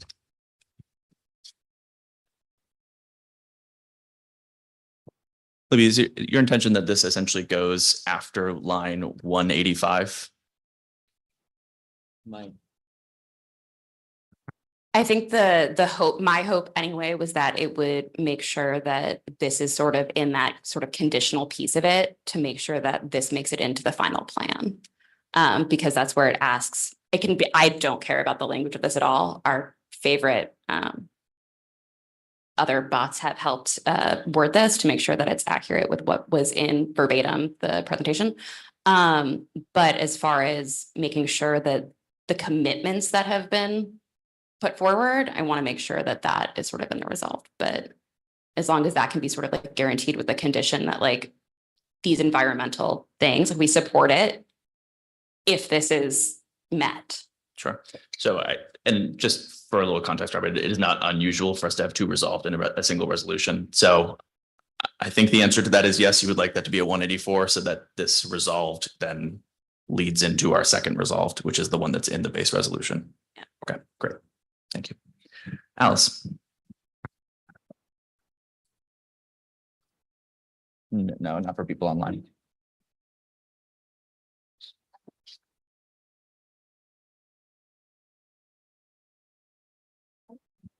Does this work? Cool. I appreciate the sentiment of wanting to reinforce the greenery aspect of this, but I wanted to echo something that Charles brought up, which is that this is very much so super futuristic. And a lot of the reason why we were trying to bring together talking points are things that would be tackled in the near term future. Something that hasn't really popped up here, but something that was certainly a big part of the discussion that they've mentioned is that in order to actually start making this happen is that they have no idea what the scope of work even looks like or what the possibility looks like once they take the ground up and kind of see what's underneath. And so that could potentially derail the whole project, the whole effort. It could significantly restrict any sort of greenery possibilities because all of that plumbing and sanitation and other infrastructure could just simply get in the way of this beautiful vision that they're portraying. And so I have no issues with putting that language in the amendment. I'm just trying to kind of recenter and refocus us on what's most important here, which is that it was just not a very good plan. And the main point of this resolution is to tell them about which gaps they had in terms of thinking things through. And so as nice as it is to talk about trees, it shouldn't take away and, other greenery and other benefits that we would get out of this plan. I do think that it's important to also kind of say, hey, you guys, like this is a really nice, but it's a very futuristic vision. And until you actually start opening the ground up, you don't actually know what part of this is even feasible or possible anywhere close to the budget that was set for this. Thank you. Thank you, Alice. Any other comments to the amendment? Okay, go ahead, you're on.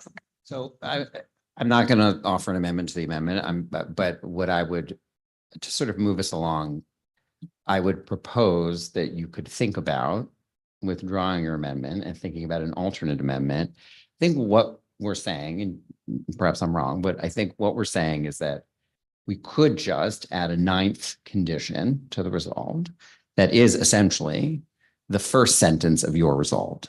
So a 9th condition of the resolve that says Community Board 5 strongly supports the incorporation of green infrastructure and climate resilient design strategies in the future 5th proposal and urges project partners to retain and fully implement these elements.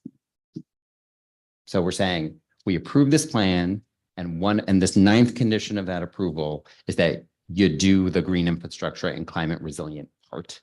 But to Alice's point, we don't know exactly what that's going to look like, but that you do something. I think for me, the climate resiliency piece of this certainly made it a lot easier to get on board with the rest of it. That to me was one of the most important parts, frankly, because of this part of it. So though they don't necessarily know, I do think that it needs to be like, for me, that condition not being in it. I'm amenable to that as long as some of the specifics also go into a whereas.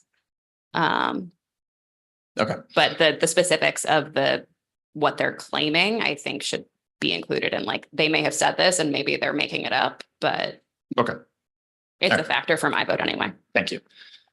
Okay, more comments to the amendment. Samir. I don't know if the right time is to do this now or after we add it, but I do think just reading the resolution, 182 clearly leads into the resolved. So I would actually propose that we put the whereas clauses on line, let's see, what would be good? After line 151, and then we can put the resolved clause on line 185.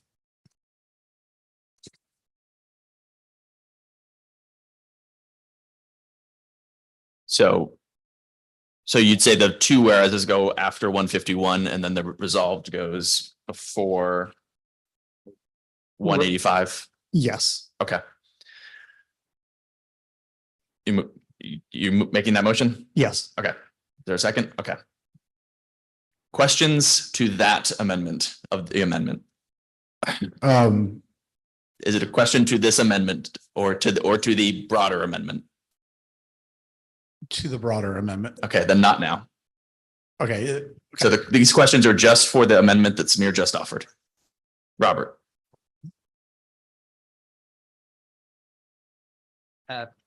So in the spirit of what Yaron said, would it not be perhaps more appropriate to include that resolution as a ninth condition in whatever order to avoid the perception that this resolution standing alone is as important as the other 8?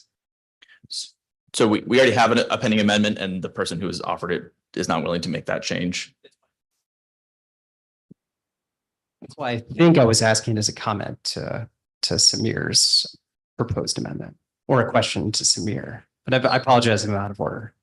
You know, I am willing to make that as like a ninth thing, but I do want the whereases. We can split them up, Okay.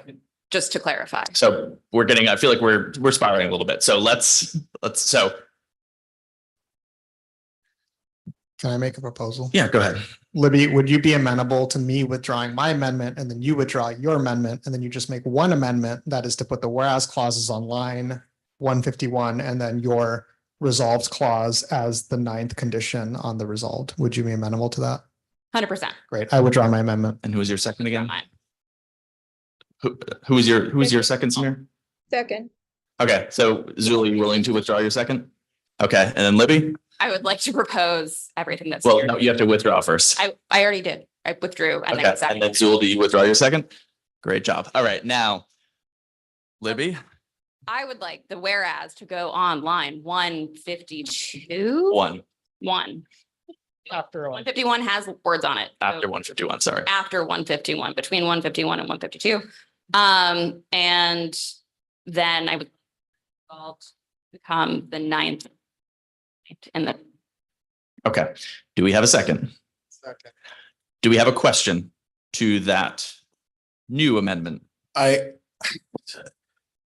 got kind of cut off there. I was going to suggest, instead of having a new amendment, having this replace 7, the resolution 7, because resolution 7, this is a better way of saying 7. I don't think 7's. No, we're doing this amendment. So if you'd like, you can offer that afterwards, but this is the one that's. being Okay, offered at the I moment. don't, yeah. Okay. Any other questions? Comments? Okay. Let's take this to a vote. We're going to raise hands, and if it's controversial, we'll do a roll call. So all in favor, raise your hand of this amendment. Great. Motion is amended. Tom, would you, I think we're back in comments now of the resolution as amended. I would like to make an amendment to actually remove number 7 now that we have number 9, which would then make 8 would make 8 7 and 9 8. The idea is it's kind of redundant and 7 doesn't really make sense as an amendment, like as a resolution statement. Do we have a second? Okay. Questions? Comments? Samir? Maybe I did a poor job at explaining what number 7 is because it is not at all the same. The one we just supported was to make sure that, we support street trees and planters and all that stuff. Number 7 is about getting rid of the curb.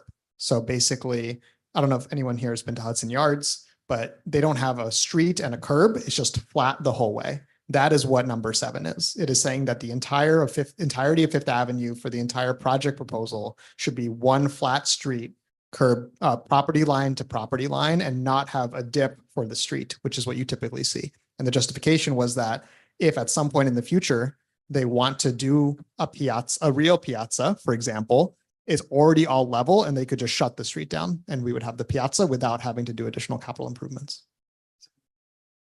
Okay. Tom, go ahead. So the issue with that is you're saying, all right, we want to have the storm drains, we want to have the soil, we want to have these planters, right? But I want everything at grade. So that would either mean that you'd have to pat down, like it would, the idea would be if you're saying everything at grade, you want everything level. Even in Piazza, you wouldn't have everything level. You would have storm drainage through. So we just said, hey, we want these trees. We want common storm drain technology, but we want everything at grade. It's two separate statements.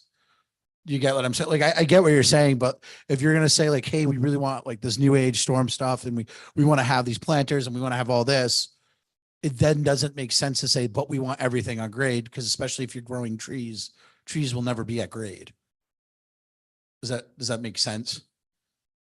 Okay. Libby, go ahead. I'm gonna against proposing the removal of bullet point 7. You're gonna speak against the amendment. Speak against the amendment. Thank you. I think that it's actually pretty integral to this plan working. I think that it's a good concept, and it helps increase the opportunity for the use of public space, which we very much want more of. And I think that as is good, whether or not we like the semantic use of this word. Okay, Zul. Thank you. So I agree with this, as Samir pointed out rightly. So 7 really just puts everything at grade, and hence the word piazza in quotations. That's all it means. It's not about piazza. Any other comments? Okay, so we are going to vote on this now. And again, if it is controversial, we'll do a roll call vote. So all in favor, raise your hand of the amendment. Thank you. Okay, so the motion fails. The resolution is not amended. Comments to the resolution? Okay. Thank you, Samir. Great. All right, we are going to take, should you back off again? No, she's not. She's just been intended.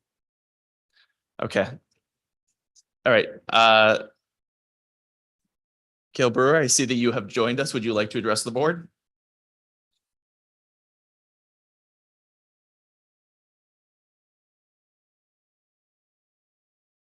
Okay.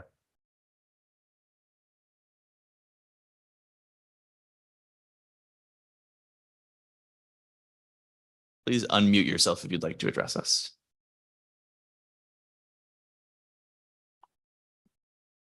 Okay, we will move on to the next one. Okay, on to parks.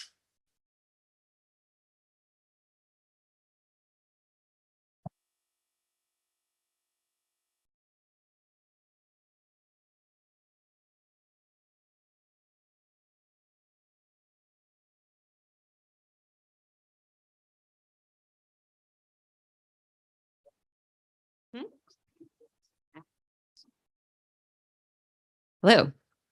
Sorry, you're hearing a lot from me tonight.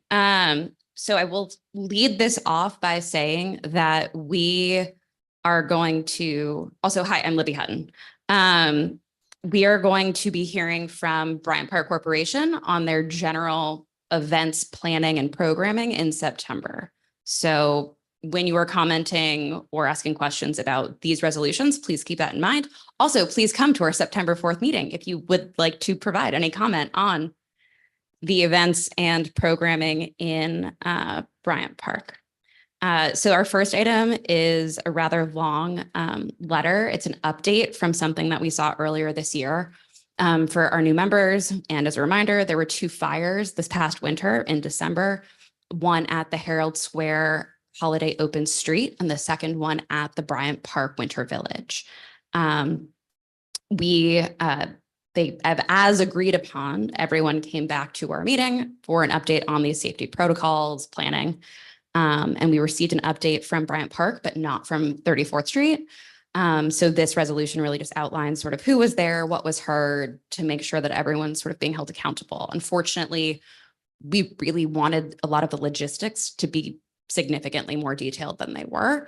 So we will have them back in September and then hope to do a walkthrough and do a fire drill with the FDNY. Additionally, we hope to bring in different parks, the Columbus Circle, which we don't really have a lot of, but they also have a winter market. And then Union Square Partnership has well, Union Square Park has a winter market as well. So trying to make sure that whether they are in our district or slightly outside or anywhere, there is a citywide approach to safety. These markets are great, but you know, no one should be lit on fire. Great. Any conflicts? Any questions? Any comments? Okay, keep going. Okay.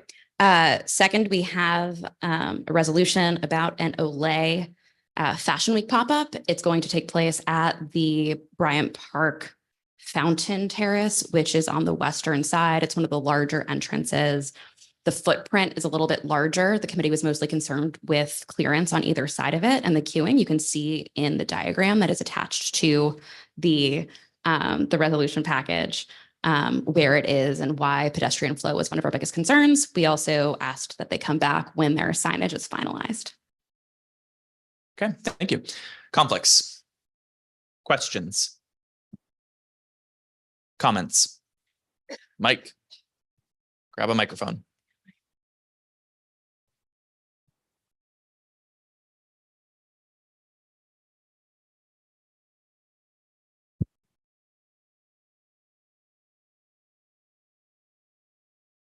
Everybody to take a look at page 11 at that drawing and see what I saw and objected to at the meeting, which was that this being the main entrance to the park, this space and the people who will be gathered around it constitute a royal blockage to the main entrance.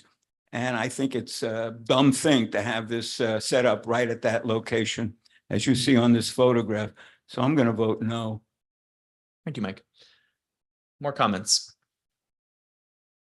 Okay, go ahead. Next one. Okay, our next application was also Bryant Park, and it was for an Amazon Prime Video presentation. It's a showing of the first two, it's a premiere actually, of the first two episodes of season 3 of The Summer I Turned Pretty. Mostly this relies on the infrastructure that is already set up, the stage that is already there. However, they did cancel a yoga night. That's part of their free programming. That is also very popular, but also one of their larger events. Again, please come to the September 4th meeting of the Parks and Public Spaces and Environment Committee. So the committee kind of engaged this. We asked for additional ADA accessible seating on the side so that it's not relegated to one location. And you also made sure that they're not going to retain people's, identity and general information, privacy concerns, because they're going to use a ticketing system through Eventbrite. And we wanted to make sure that because it's Amazon especially, we wanted to make sure we're protecting everybody's privacy. That was mostly that. And again, the activations in general. Any questions or any conflicts? Any questions? David.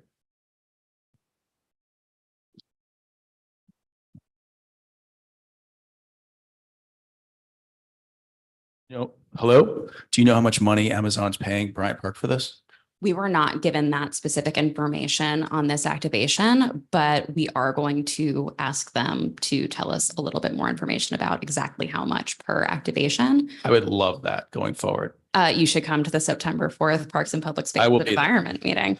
I will have everyone know, David is actually great about coming to committee meetings that he is not a member of when he has an opinion. And it really, I'm serious. It really adds a lot to the value of a conversation to be able to hash a lot of these things out during committee meetings. So I would encourage and welcome all of you to attend.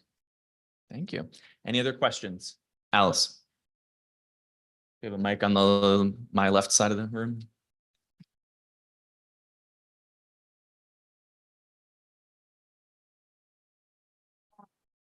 Test.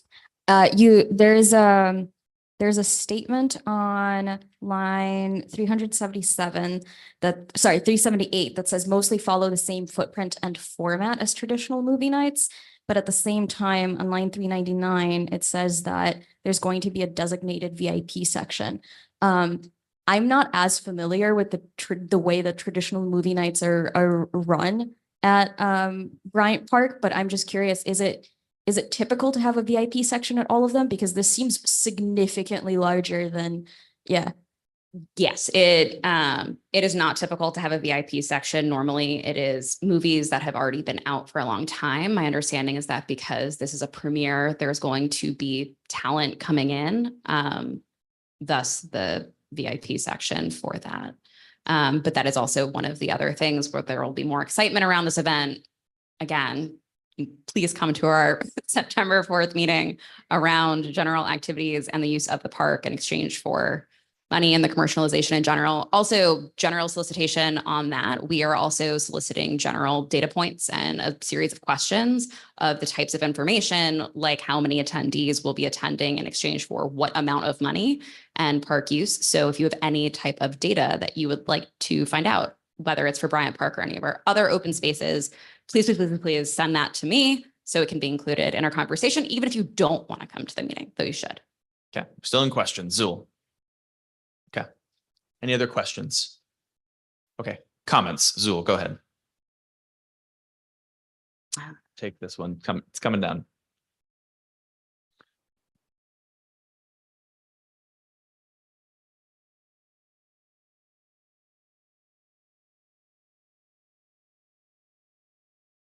It's a perfect system. Just a very important distinction to make with Bryant Park. Unlike Central, Brooklyn, Madison, it's not a conservancy, it's a corporation. So I think a discussion that we need to have, and I know this has been spoken of, but this is something that we really need to take into account when we deal with all these activations at Bryant Park. Can I just make a point of clarification? Absolutely. Okay, so it is a conservancy. The name is corporation, but it is technically not a corporation. It is still in the public interest. It is still Still a a bid and nonprofit. But you are very, very welcome to come to our September 4th meeting of the Parks and Public Spaces and Environment Committee. As And we've that mentioned. remains debatable. Huh? Questions, let's keep going, or comments, I mean. Tom, go ahead.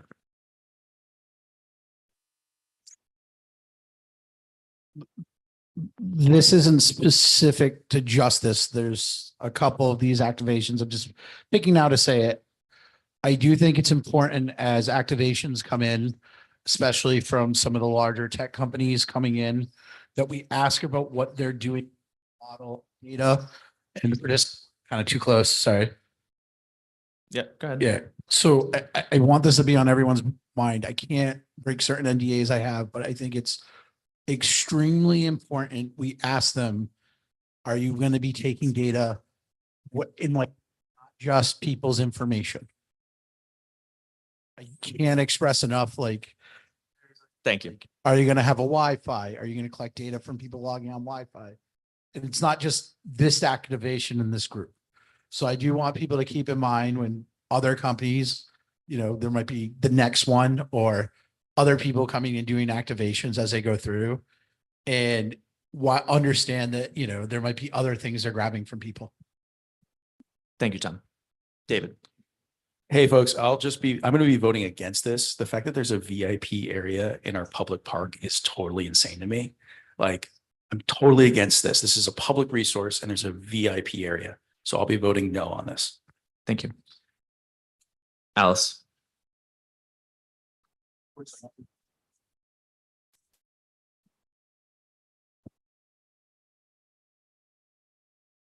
Thank you, Marisa. Firstly, I would like to propose an amendment to line 378.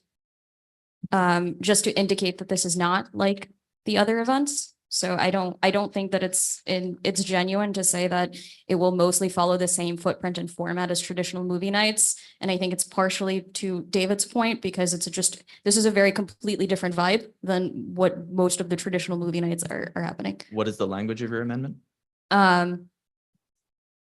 Yeah. I'm fine saying that the screening will utilize the existing Bryant Park movie night infrastructure, skip to as traditional movie nights held regularly throughout the summer, because it will not be following the same footprint or format. Okay, is there a second? Okay, any questions to the amendment? Any comments? He had it up. Todd, just checking, this is not a question or a comment to this amendment, correct? No, this is a comment. A separate comment. Okay, thank you. All right, all in favor of this amendment, raise your hand. I think it passes. Okay, amendment passes. Sorry, there's one more thing. Okay, go ahead. I was just going to say that I will be voting in support of this, but I want to say that I would love to participate in contributing questions about the financials and the ROI of this event. So thank you. Okay, thank you. Todd. Hi, everybody. I hope you can hear me. I'm in the Lincoln Tunnel right now. But I want to add my voice to Tom with respect to the right of privacy. As he said, we're getting more and more of these big tech companies getting involved in these activations. Those of you have heard over the years my concern about the use of digital imagery, and we have to be alert to the use of the data, especially for these data-driven companies. And the issue of privacy in the parks is something that we as a community board have traditionally stood up for when the other branches of government have sort of paid less attention to it, or even the conservancies in their efforts to get their fees, which is, I guess, understandable at some level. The other thing I would say is you can infer from the comments we've gotten, particularly with the Bryant Park Corporation, that with a lot of the issues that have arisen over the use of the space, they have tended to be increasingly imperious. So this is not to criticize them totally, because they've done a great job over the years, but more than ever, we need to make sure that our comments are heard about the public programs, about what David Shapiro said about not coming clean on just how much money they're getting, and the temptation to make these installations bigger and larger, particularly at key points. It's something that the Parks Committee has always tried to push back on, and Libby has it exactly right. Those of you who are interested, who are not on the committee, should come and hear these things and make sure you express your concerns. The more of us on the board that do this, the more impact it's going to have. Thanks, everybody. Thank you, Todd. Any other comments? Annie, your question? Yeah, we can go back to questions. Go ahead.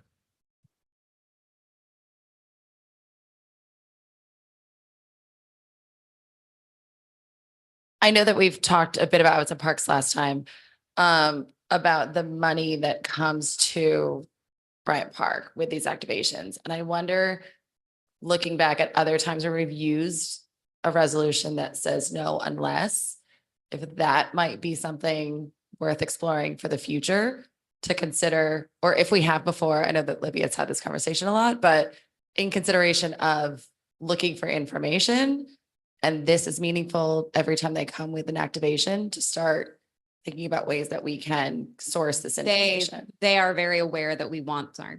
Yeah, go ahead. Yeah, they're aware that we want this information, this conversation to happen. So that's why they are very specifically coming for a broader conversation in September about it. But we did not want to have that larger issue that we have with the corporation then impact these other sort of in motion events that were going on and sort of our discussion of those.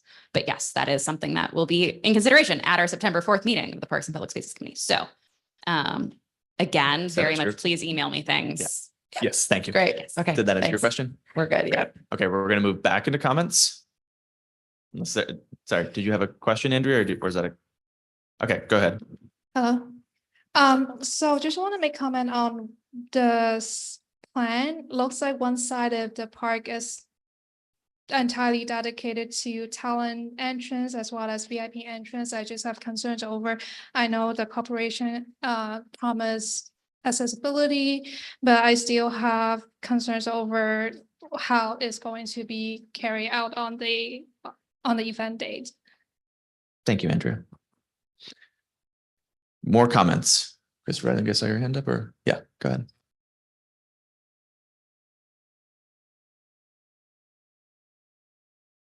Yeah, so the only, I mean, I was in the committee meeting. I think I technically wrote this, the resolution. But the thing I really don't like about the way we were kind of communicated with at the meeting is over and over again, people from these parks will say, I will talk to you about this offline, but I won't say it in the public parks meeting. And that, I mean, you can see it on YouTube. It's just on there. They're like, oh, I don't want to mention this price in a public meeting. And I think that entire attitude does need to be kind of pushed back on and slapped down, and not just at, you know, one particular meeting, but like, it's just an attitude that shouldn't, whatever money they're getting for these things, it should be completely available to the entire public to know. And, you know, and that should be something that as a board, we really push for. So again, we should all be at this meeting, et cetera, et cetera. But, you know, sorry, I just want to say it was really kind of dirty to be like, I'll tell you on the side. I won't tell you in this meeting. I didn't like that. Thank you, Christopher. Comments? Zool.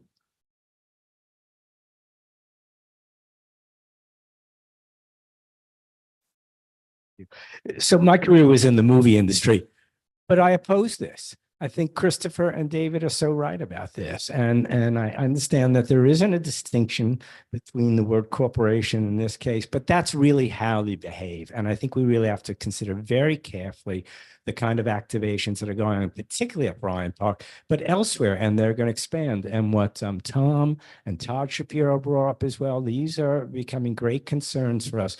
We are public citizens. We are maybe consumers, usually not well informed, but we should not be the product. Thank you, Zool. Comments, Mike? We got one down there.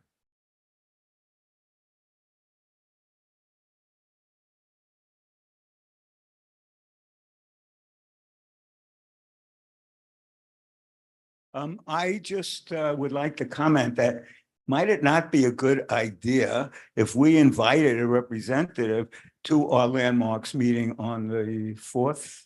Is it on the 4th? Yeah, in September on the 4th.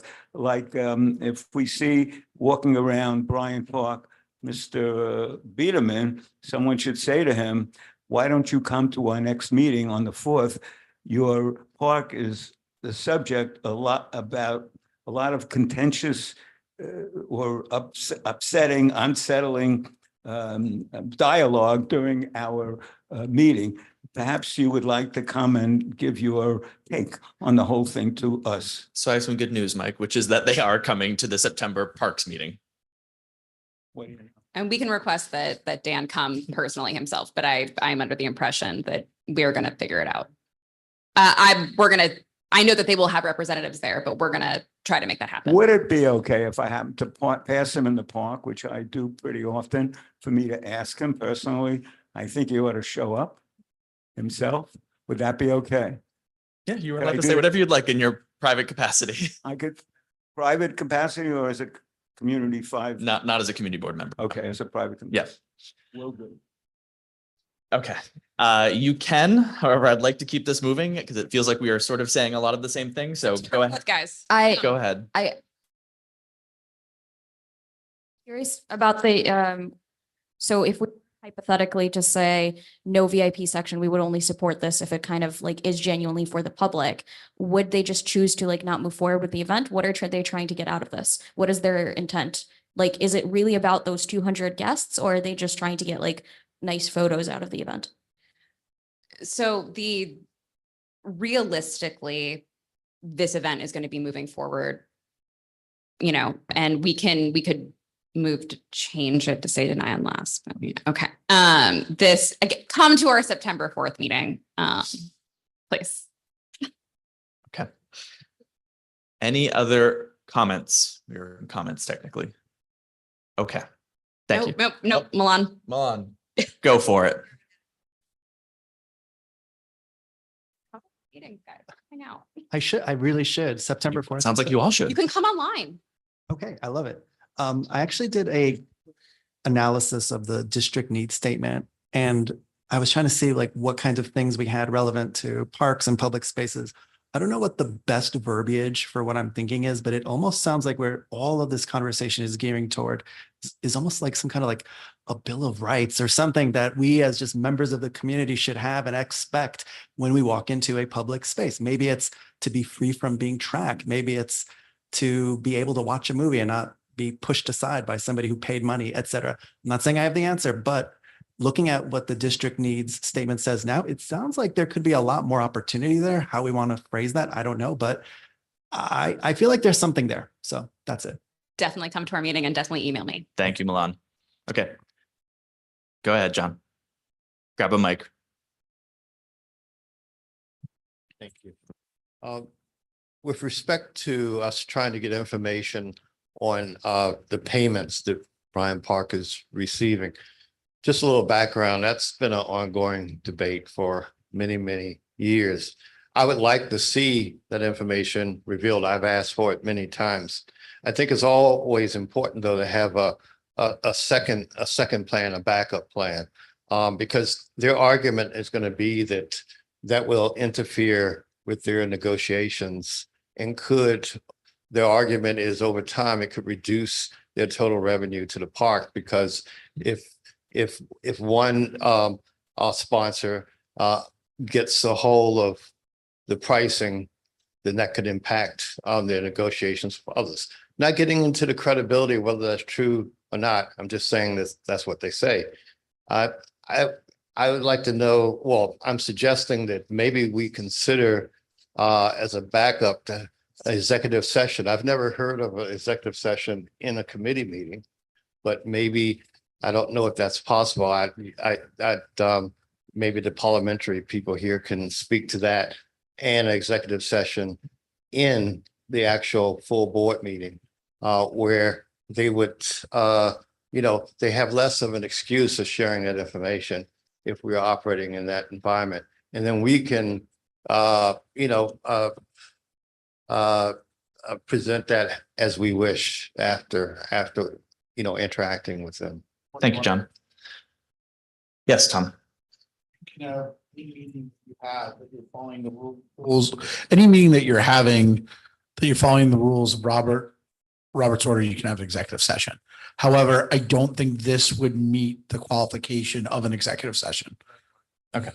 Well, let's deal with this offline. This is a separate meeting and I would like to get through this one. So are there any other comments? Go for it, Kevin.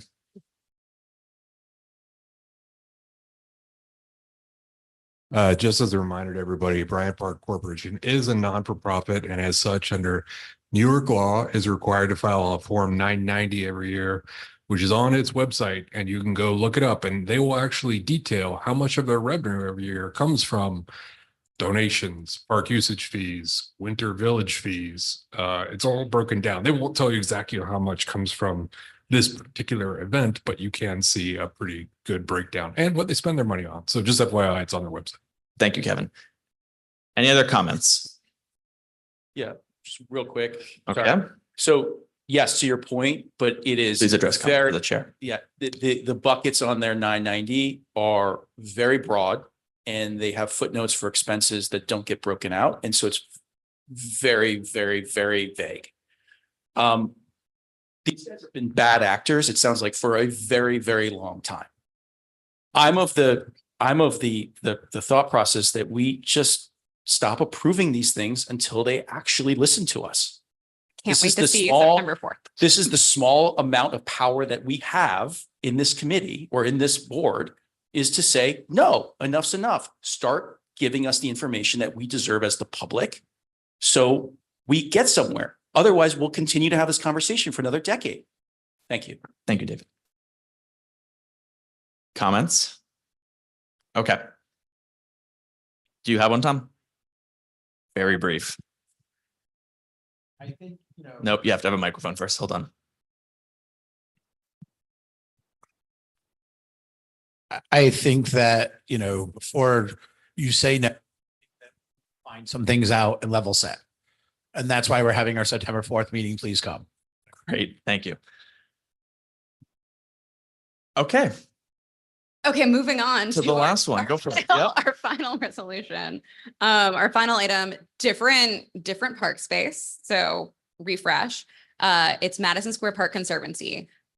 This is for an IBM marketing activation during the US Open. So it's going to be from September 2nd through September 9th. That includes the setup and breakdown dates. Just a note, every Park, Conservancy, BID, they all have different agreements with the city. They all work differently, and their contractual, how the money and budgeting works is all different. For Madison Square Park, their current, that's in negotiation, their current agreement is that they have 5 fundraising events and 4 marketing activations. This is one of the marketing activations. IBM is a new tenant on the park. So they are somewhat neighborhoody. And this is an event that in theory has happened previously, but in a different format and a very different board. It was in 2013. It was larger and it was different. The key elements of this are that it is going to be featuring both the tennis and AI powered table tennis, where AI starts telling you when things are in and out. So one of the sort of more concerning things was about like the sound and how long it is. We asked that there's not sound for a prolonged period of time, that there are breaks. This is broken up. There will be no sound after 10 p.m. We asked them to investigate whether or not during the broadcast they can mute the sound during the commercial breaks, because that's additional marketing. That's not just the IBM and US Open signage. Our biggest issue with this had to do with prior concerns about signage in general, and sort of size and scale. And it was not specific how many signs and of what size and type they would have. So that was part of this conversation, but we ultimately, in our conversations, which will also be ongoing, decided to approve it because the US Open is this New York event. It's a different viewing experience, and the public viewing of sports in a communal setting is popular. They also, I want to note that they also, I want to say publicly, offered to donate these table tennis board games. But how that will work and who they will be given away to, hopefully in district, is something to be determined. But please contact our office, members of the public, if there is a need, and we'll help try to facilitate that. Thank you. Oh, and one note on the donation. This is significantly, I don't have the exact number, but they emphasize this is the most money for a marketing activation that they have this year. Thank you. Conflicts. Questions? Comments? Okay. Zool, and then Christopher, and then BJ. And I have my hand raised. Okay, and then Catherine. Marissa, thank you, Libby. I will vote yes on this one as compared to Bryant Park, which I will vote no. I think what Libby's pointed out here, IBM is a new neighbor to the park, and they're already been very gracious from what I'm seeing through the Flatiron Nomad partnership. And also, as Libby pointed out, this is one of only 5 activations that Madison Square Park does. 4 + 5 fundraisers. Right. And the conservative has been particularly good about protecting this public space. And I think that's what both David and Milan, Kevin, and others have pointed out. We really want to protect the public access to public parks. Thank you, Zool. Christopher. It's green. Okay, there we go. I was in the meeting, obviously, the Parks meeting. I'm happy to be back on the Parks Committee. As just to kind of link this, I guess, to other things. This activation, I have to speak in favor of it because, I do like the way that I think this is a really good what the committee can do to, get the Madison Park people to kind of come a little bit closer to what we would want. I think, if you want to look back at the way we handled that meeting, you could look back at the demands we were kind of asking to put on the bid. And they, again, the donating of the tables was kind of out of the blue, which was a really nice thing that got thrown in there. And I think the important thing to point out, which we will probably hear from other people, is that the US Open is a not-for-profit corporation. It's not it's the Open itself is not a for-profit thing. I guess the players make plenty of money, but not the association, quote unquote. And that this is a kind of a public good. It brings something that people would otherwise have to pay for into a park that people can get then for free, like the ability to the ability to watch the game in a communal setting in this kind of way is a public good that I think they are actually providing. And I think that's the most compelling thing for me and for this particular application. Thank you, Christopher. BJ. So when they presented, Hold on. Hello? Yeah. There you go. When they presented, I think one of the concern was that because it is a public access, public program at a public location, the question came about how are they promoting this event, right? Because this, again, as Christopher said, you know, going to the US Open is very expensive for a family of four to even parking to get out to Queens. So how are they offering this so that many, many people would know about this? Unfortunately, they said that it would only be blasted or emailed to their people who subscribe to the park. So we've asked them to make a concerted effort to make sure that they actually work with local boys and girls clubs, other nonprofits nearby, especially sports, right? We know that access to sports for youngsters is important, and especially summers. So that's one of the things that we made a comment on. So I'm curious to see on September 4th, when we have our next meeting, when they're gonna do this. But again, it'd be great if all of you could share, you know, go, especially, you know, come on, maybe we've all been out there, but US Open is a very, very privileged event. It's very expensive to get there, right? So to experience this in a park, I think be fantastic. So the more that they tell, whether it's advertisement or publicizing it on their website, et cetera, will be great. Thank you, BJ. Catherine. Yes. So I just want to add that this particular activation does really align well with the mission of the park itself. For people who don't know, the US Open is held in a public park, and it gives a model of what public-private partnerships should be like. There are aspects of the Open, like Fan Week, that are open to the public. It's a long, you know, so I think this is a win-win in a lot of ways, but I would urge some sort of effort that allow us to do lessons learned. The strength here is that it's a public event in a public space. What we need to be pushing more for in PPSC is holding on to the public space that is the park. How much of the utilization of the park overall. So we'll look at one activation and we may feel that it's out of line, but it's one night, it's a couple of hours, but what does that do to the impact of the public realm? But again, the US Open is held out in a public park, and this expands the footprint of the public park. And for people who don't know, the public park's budget is not huge, and it does always lack funding. And so these are events that use private funding to support public spaces and keep them vibrant. And so again, I do think that a lot of the conservancies should work with technical assistance providers so they could answer our questions better related to their finances and relating to their understanding of what it means to be a steward in a public space, given the rapidly changing landscape. Thank you, Catherine. Other comments? Okay. Okay, just one quick point of clarification for the September 4th meeting.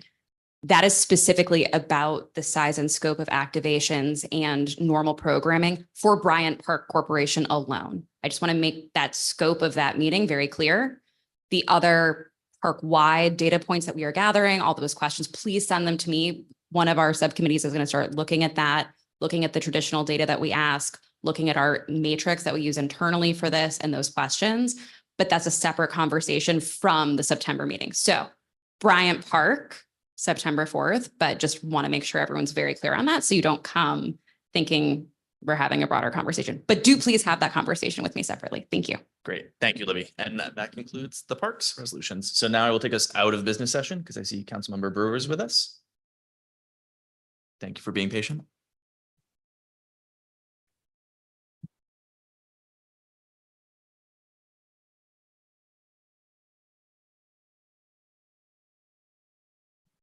Thank you very much. It's great to be here. I always think about Woolman and just think, I think I mentioned this before, when it comes to parks, put on your next agenda, why the hell are we giving Woolman Rink to a private concern when it could go to the Central Park Conservancy? So you can add that to your agenda too. In terms of topics, the council passed the budget. I think if you get our newsletter, you will see all the topics that are in it. I hope you do get our newsletter.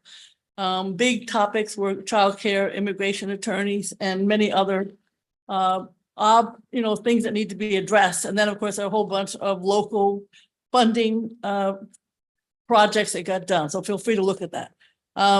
Just the other day, we joined the commissioner of Consumer and Worker Protection to seal her 200 unlicensed smoke shop on 9th Avenue and 57th Street. I closed 93, so I'm very proud of closing these shops. The Fresh Food for Seniors program is very popular. It's something that I started many years ago, 13 years ago. And we are very proud. We went down to the Green Market to match what we give to seniors for $10, and it was $25. So they're getting a wonderful bag of fresh fruits and vegetables. We are doing surveys. We have like 40 interns this summer. We love them all. But what do you do with them? So we send them out, and they have now seen, I think, close to 100 water fountains, what's working and what's not, all of Central Park, all of Riverside Park, and all the streets. So we'll have a survey of that. I'm afraid that a lot of them don't work, and they should work. Same thing with the ice cream trucks. We have tons of complaints. They're in the bike lanes. They're in a lane that if you step to buy an ice cream, then you're going to end up getting killed by a bicyclist.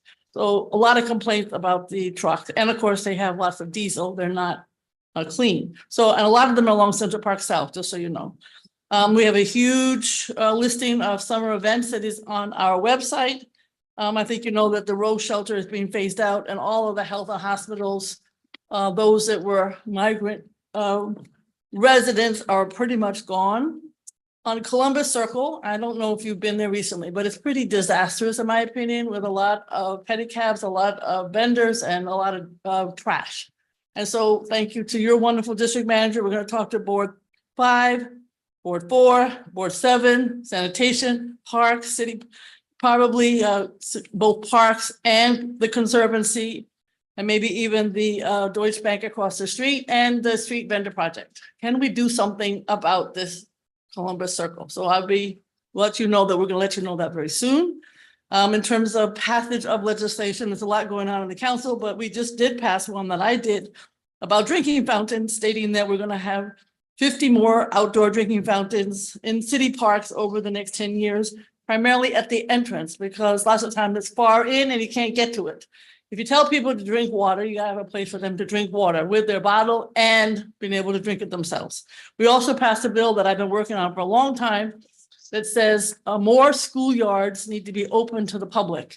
Obviously, the Trust for Public Land has schoolyards that are open on weekends and the summer, and jointly operated parks and DOE. There are quite a few of them, but there are many that are closed. If you go by on the weekends, you'll see, in my case, I know one that's right next to a nicer development and it's locked.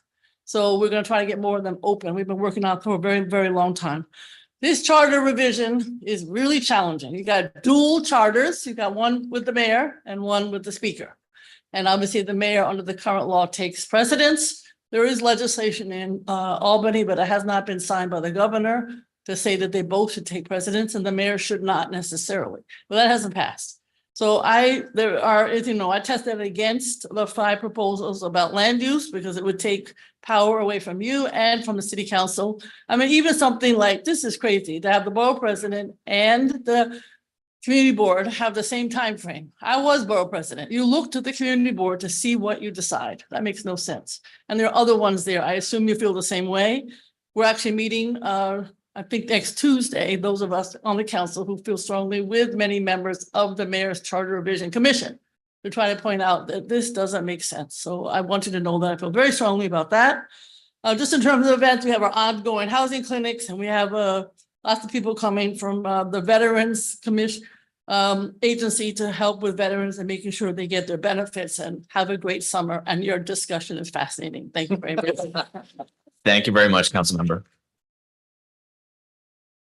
Okay, we will go back into business session now with land use, housing, and zoning. Take it away, Nancy.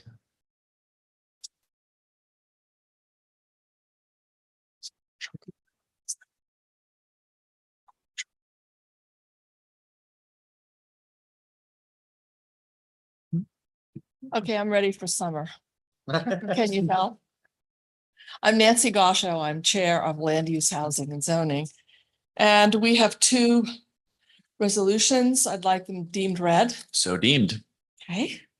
The first one is regarding a letter to the Department of City Planning, which is our response to DCP's June 25th presentation of the Manhattan plan to add 100,000 units of housing in Manhattan. Our letter states that we strongly support the goals of more housing in a livable, equitable, and resilient neighborhood. By submitting feedback and thoughtful ideas, we would like to also generate from Midtown South mixed-use rezoning plan the recommendations and insights to help inform future phases of the plan. So you can read the details in your resolution package. There were 12 members that voted on this, 11 approved, only 1 opposed, and 4 were absent. Thank you. Any conflicts? Any questions?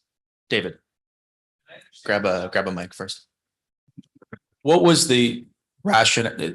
I don't know if he's not here, but there was 1 opposing vote. What was the conversation regarding that? I can't speak for that person, sorry. Okay. Was there somebody that in the committee that can talk to what the opposition was for this?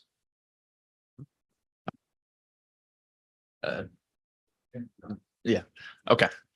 Doesn't seem like there is. Okay, is this a question, Kevin?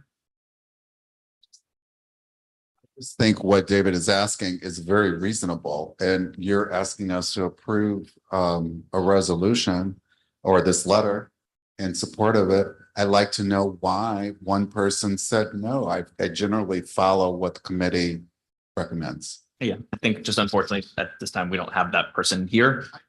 But there are. I think it would be unfair to that person to try to speak on their behalf. I think what you're asking us to do is inappropriate. Okay. Questions? You're on. Nancy, can you clarify that isn't it the case that the committee will be discussing the Manhattan Plan again at its next meeting and perhaps have further comment to add? That this is not necessarily the extent of our comment on the Manhattan Plan.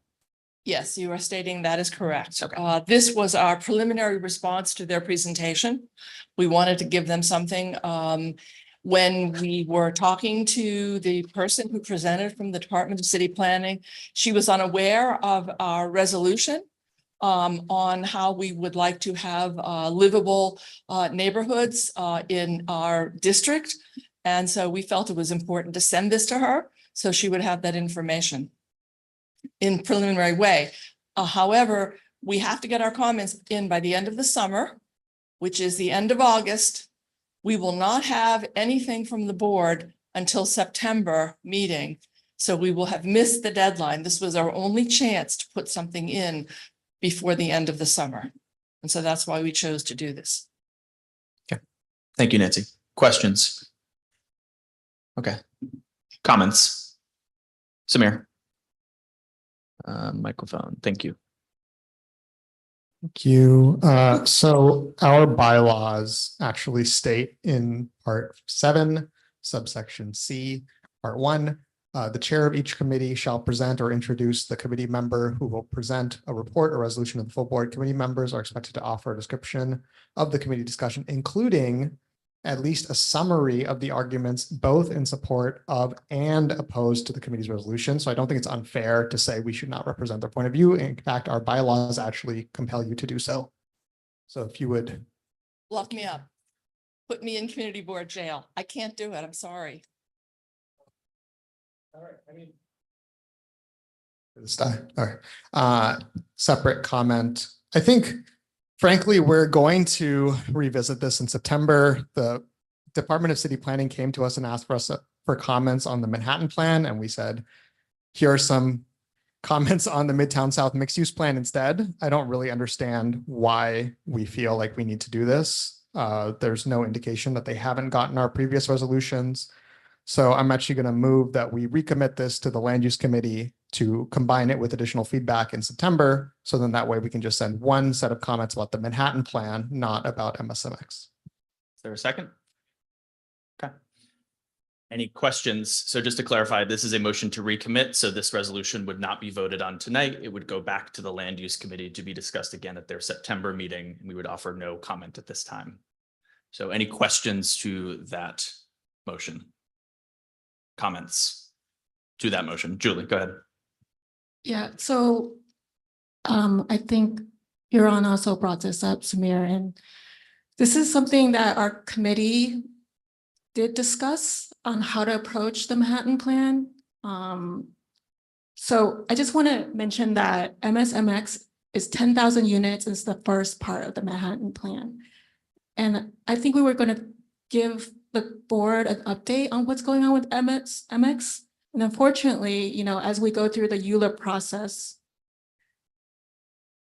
DCP and CPC recently voted to pass it without any modification or response to our 18 pages to Reso that we spent 3 or 4 months on with lots and lots of public testimony, right?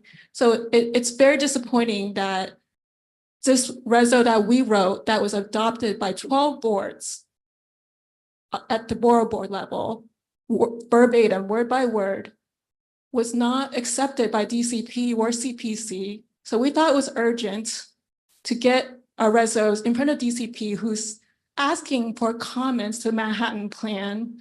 And MSMX is part of the Manhattan Plan. If they really care about community engagement, you know, where is your response to our 18-page Resos? And I want Annie to speak because Annie and I had it, you know, she was part of this discussion, a robust discussion about how we should approach this. And I was really glad that our new members of our committee wanted to keep going, and they thought it was a good idea in September to regroup and come up with more suggestions outside of MSMX. So I had a few points to. So we're going to stay on the motion that's before us, which is to recommit, and then we can talk more about the broader resolution depending on the outcome of that. But all my comments are why we want to have these 2 separate Resos and why we think it's important. Okay, then go ahead. Because the 18 pages we want to submit now, it's done. We did a lot of research. We don't want to confuse that with the additional comments that are coming forward. It's a lot. It's a lot for them. And we don't want that to be combined with something else when it was so solidly put together by our board. So I hope, yeah. Okay, thank you, Julie. Yeah, Tom, what is your point of clarification? Couple acronyms. I don't know what the acronyms mean. I'm addressing you, but should I ask a clarifying question so I can understand the statement you made? Julie, would you care to clarify I'm not sure which acronyms you use to be entirely. Department of City Planning and Yeah. City Planning Commission. So she said that they said no to a proposal.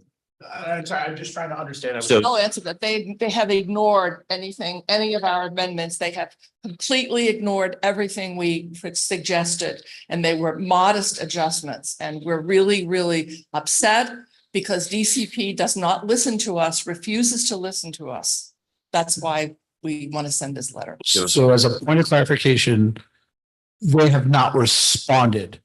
They didn't say, and I'm just trying to understand the So statement. they have not responded to my knowledge, but they have not changed the proposal in response to. Perfect. That's where I got confused. The acronyms also kind of. Thank you. Okay. We are in we're in comments, right? We're in comments. Annie, go ahead.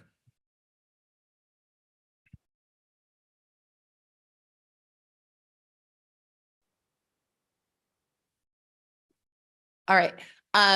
Thank you, Julie and Nancy and Ron. When we were having this discussion, which did take up a good amount of time at our last committee meeting, not to speak on Anker's behalf, but to share what I had observed and engaged in, I think there was a lot of pushback initially, myself included, to keep this full report in as a response to the Manhattan project, because, I'm sorry, not Manhattan project, Manhattan plan. Yeah. Uh,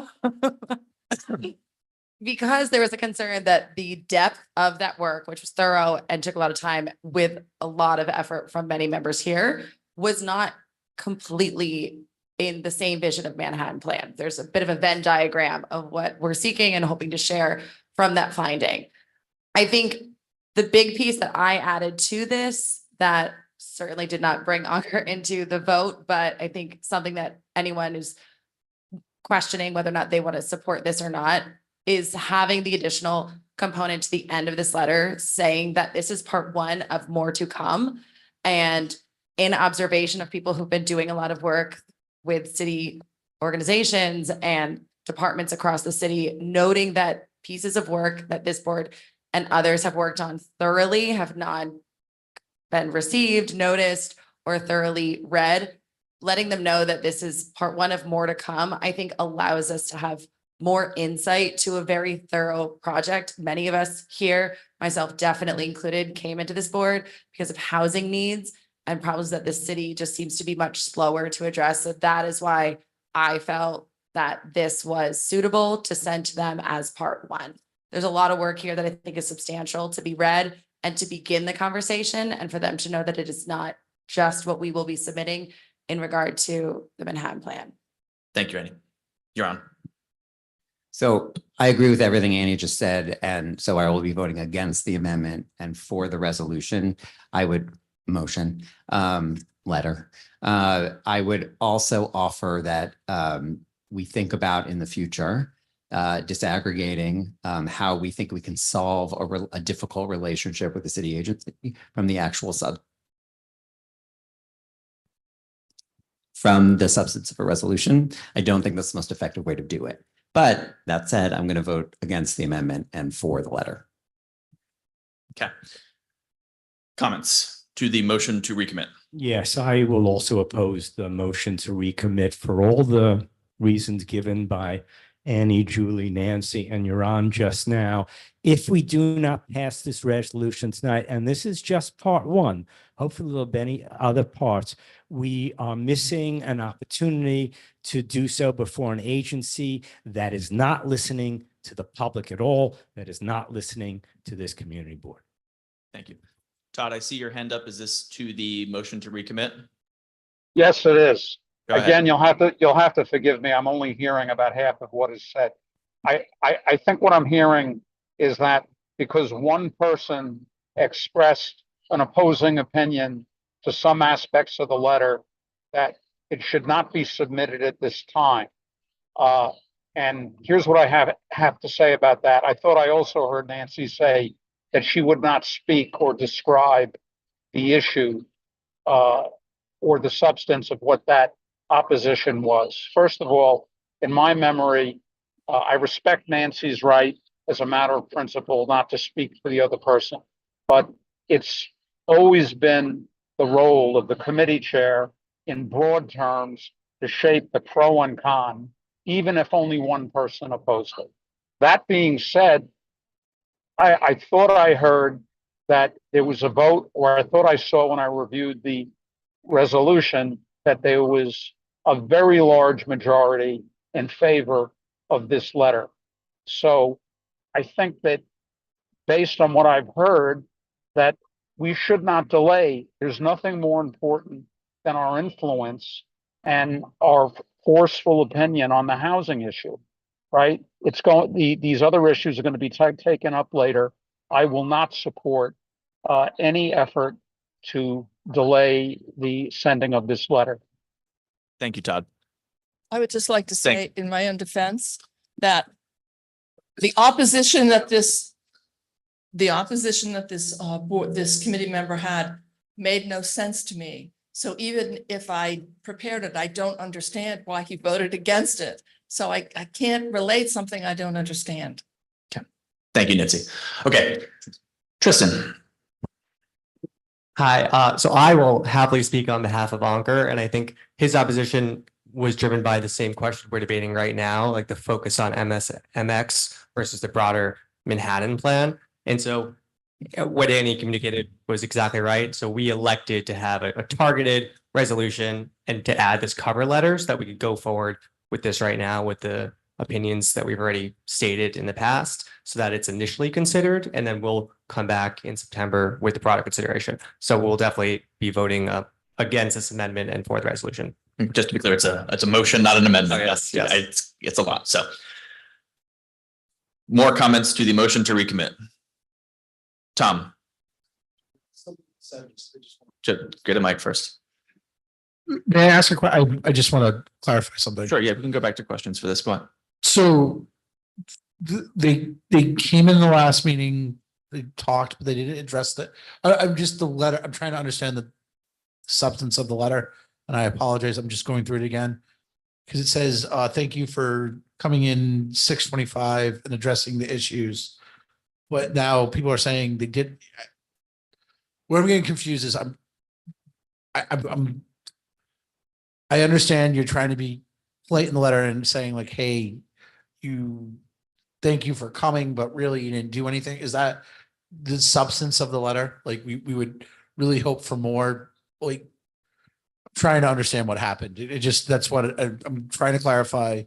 The letter says, hey, you came in 6:25 and thanks for your feedback. And then the complaint, or not complaint, the comment was made, we didn't really get feedback. And I'm just trying to understand.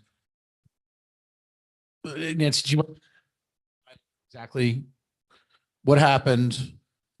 How did it miss expectation? What the letter is kind of asking for? And then that way it will make sense if we go back. And this is to the motion.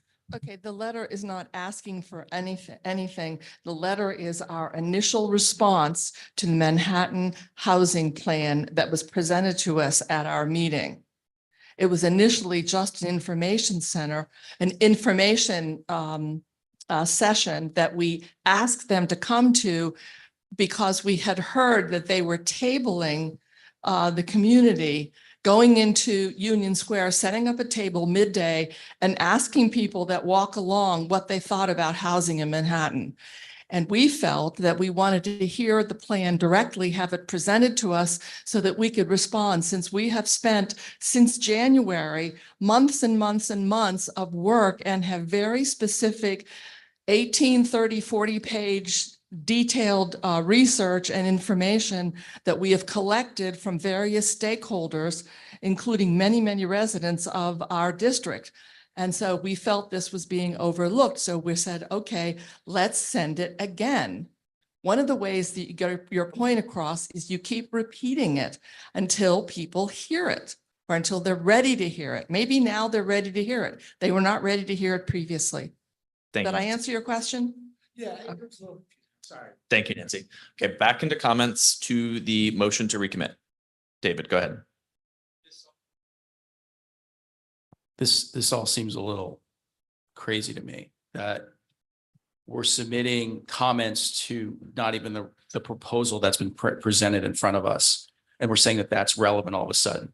When we put the Midtown South rezoning package together, there was a note in there about the hotel special permit, and I was told that this isn't relevant to this to this ask. This is not relevant to the ask that they're asking us for right now. So I don't understand why we're changing our view of things today based upon the fact that we put a bunch of time into this. We should in September put together a appropriate response to the Manhattan plan, right?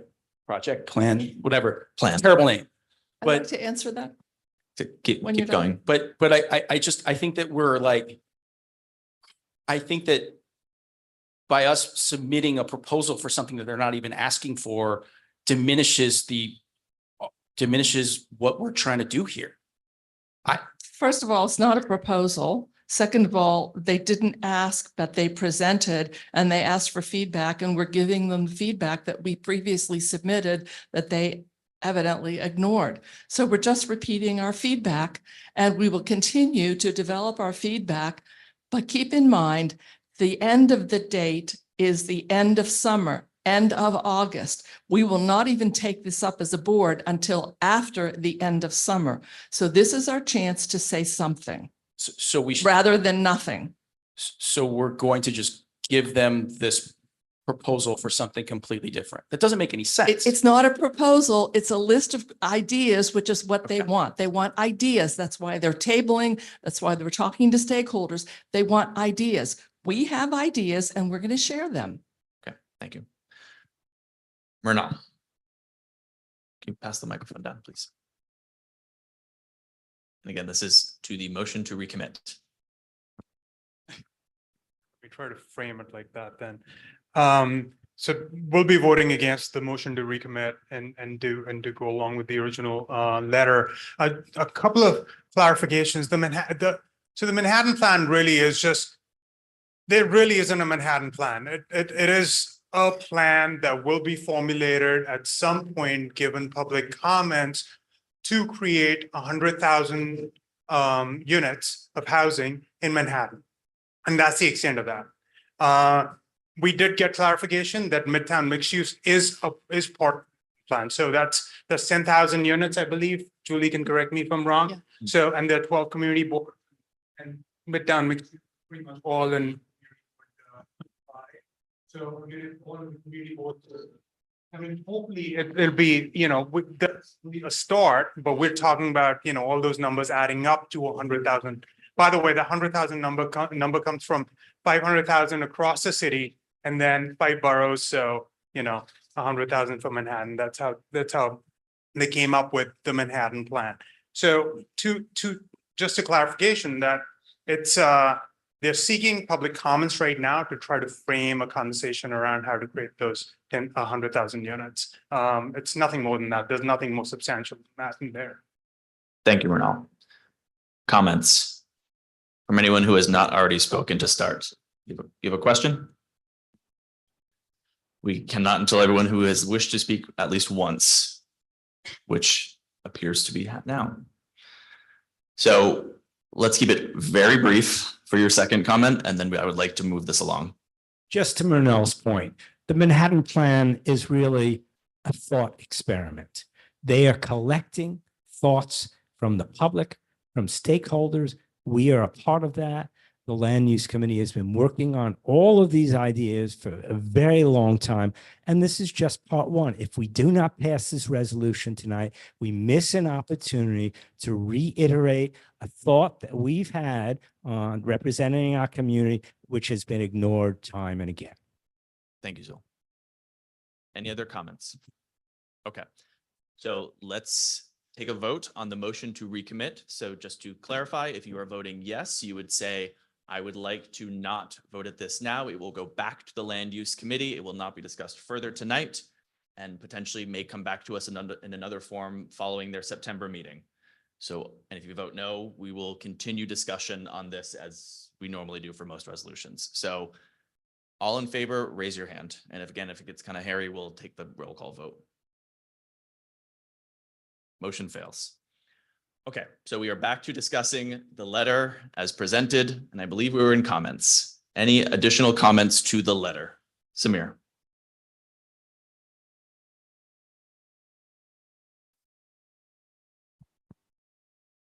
I will vote no on this. I just want to, my comment is that there's this idea that because they did not incorporate our ideas that we were ignored, and I just don't agree with that. If someone comes to you and says like, oh, it'd be a really good ice cream flavor, poop, like, no, you're going to say, okay, thank you for your comment. Like, we're not interested. And like the idea that we are claiming that we're ignored just because they didn't incorporate what we asked for, I don't think is accurate. There's no proof that they didn't read our comments and just think that they weren't good ideas. Thank you, Samir. Mike Greeley.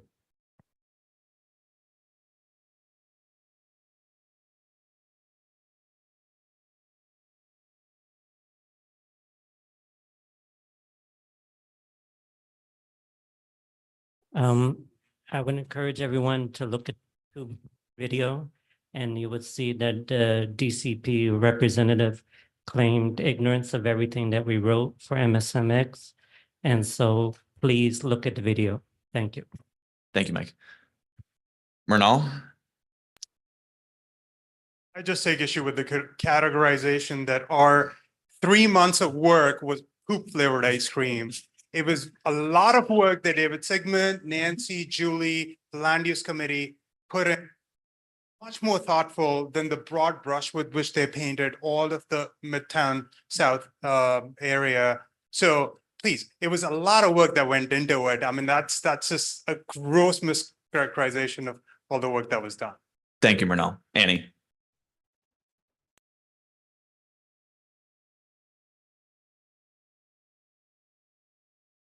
One other point from the meeting, we asked them, where did this 100,000 number come from? They claimed, unsurprisingly, this is an arbitrary number that they came up with as a reach goal. So when they're talking about the amount of housing that they want to bring in, they were really shooting for the fences by way of bringing in different stakeholders that are the individuals and groups you would expect to sit at certain tables, but they were really looking for input across the board, asking us even where they should seek input. It was a really back and forth conversation, but this seems to be so wide ranging. There's obviously an urgency among a lot of people, but they're looking for solutions. And so I think this was much more of a yes and is where I came to think of it, as this is not the singular space that CB5 is being included in. We don't get our voice heard loudly often. That's why we employ things like deny unless. It's why we try to be tactful in our relationships so that we can speak on the community's behalf. I do think always coming back to the idea that we are members of an advocacy board representing the constituents, the business leaders, those that occupy this district. And if we're all here in consideration of a lot of the work that was done through 3 months with the group of the board, that's why I came to move that if we included the portion, this was going to be part one of more, why I thought this resolution was still meaningful, all of this information to be passed along to a group that is really sourcing information from a lot of places we might not agree with. So having all of the intel that was captured is going to be meaningful to them, not even the end of where we will give them more information by end of summer. Thank you, Annie. Okay. I'd like to keep this moving, but comments from, go ahead, Tom, and then Kevin. Hello. All right. One, I take offense. People say that oops, a bad flavor. Moose Tracks is my favorite flavor of ice cream. But secondly, if you feel you're being ignored, one of the best ways to do is create a paper trail. I don't know if you guys are doing this. So, and that was my confusion. I was just trying to understand where it was from. Someone comes in and goes, geez, I've never seen anything you wrote. The best thing to do is then to respond by going, here's what we sent you last week. Here's what we sent you the week before. Thank you here. Because each time they come in and say something and they act like they've never seen anything and it starts getting bigger file and a bigger file and a bigger file, it shows that they're ignoring. And creating that paper trail is really important.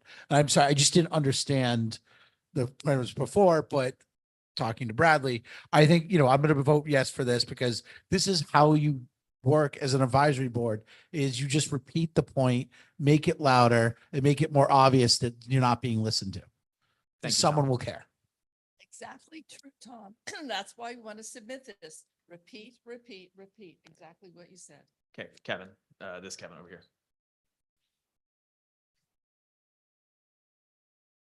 Yeah, just quickly, I think this is a no-brainer from my point of view to submit this letter, mostly for the reasons that Annie outlined earlier. I think she did a really good job outlining it, but I just wanted to provide some, just taking a step back for people that might not remember, might be new to the board. Midtown South rezoning plan was something that the land use committee worked on for most of last year. Weeks and hours of work was done by Julie and Nancy and David Sigmund and all these people. And that was a separate project and it was submitted and it was done. Separately, DCP came to land use and said, hey, we've got this cool new project, the Manhattan Plan, where we're asking all the boroughs, all areas in the city or parts of the Manhattan to come up with a generic plan. Hey, come up with some housing ideas. And we're going to try and come up with 100,000 new, units of housing in Manhattan. And we were like, well, we actually just submitted this plan for Midtown South rezoning that was very detailed and was, pages and pages long. And did you see it? And they all said no. And we're like, well, okay, well, if you're looking for pie in the sky, big picture out of the box ideas, here's this one that we've already baked, fully prepared for you, this Thanksgiving meal plan. So we'll go ahead and give you this. And then on top of that, come September, when we've got more time, we'll come up with maybe some other ideas along the way.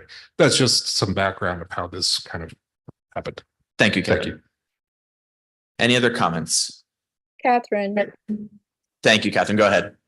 Yes, so I just want to continue to reiterate that this is the way in which we use the tool of creating institutional memory, and that we have a responsibility. What's presented here is based on community input and engagement. And so we are carrying forward not our bright ideas, but work that has been synthesized and developed thoughtfully and tirelessly by the members of the committee. They are our subject matter experts, and they have worked to create something that may be beyond the lens in this moment, but we keep moving forward. So we're making a futuristic effort to continue the conversation by submitting the letter. And there's nothing unusual about that. That's what we should be doing. Thank you, Catherine. Samir, you've spoken twice, so please keep this brief. Yeah. On DOT, we'll sometimes get a presentation from the pedestrian unit, and then we'll get a plan from a presentation from the bike unit, and we'll ask, have you heard of this other plan? They'll often say no, because sometimes the units don't talk to each other. So just because one specific individual said they had not heard of our resolution, I don't think it's fair to say that DCP as a whole is ignoring it. Thank you, Samir. Christopher. That's DOT, Samir. That's not DCP.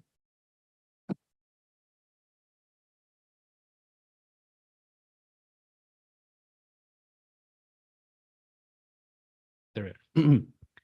So, I mean, it's hard to say that I want to vote against this, because what is there to vote against? It's very difficult to vote against things that we just already said being repackaged, to be sent off as like an opinion. That's fine.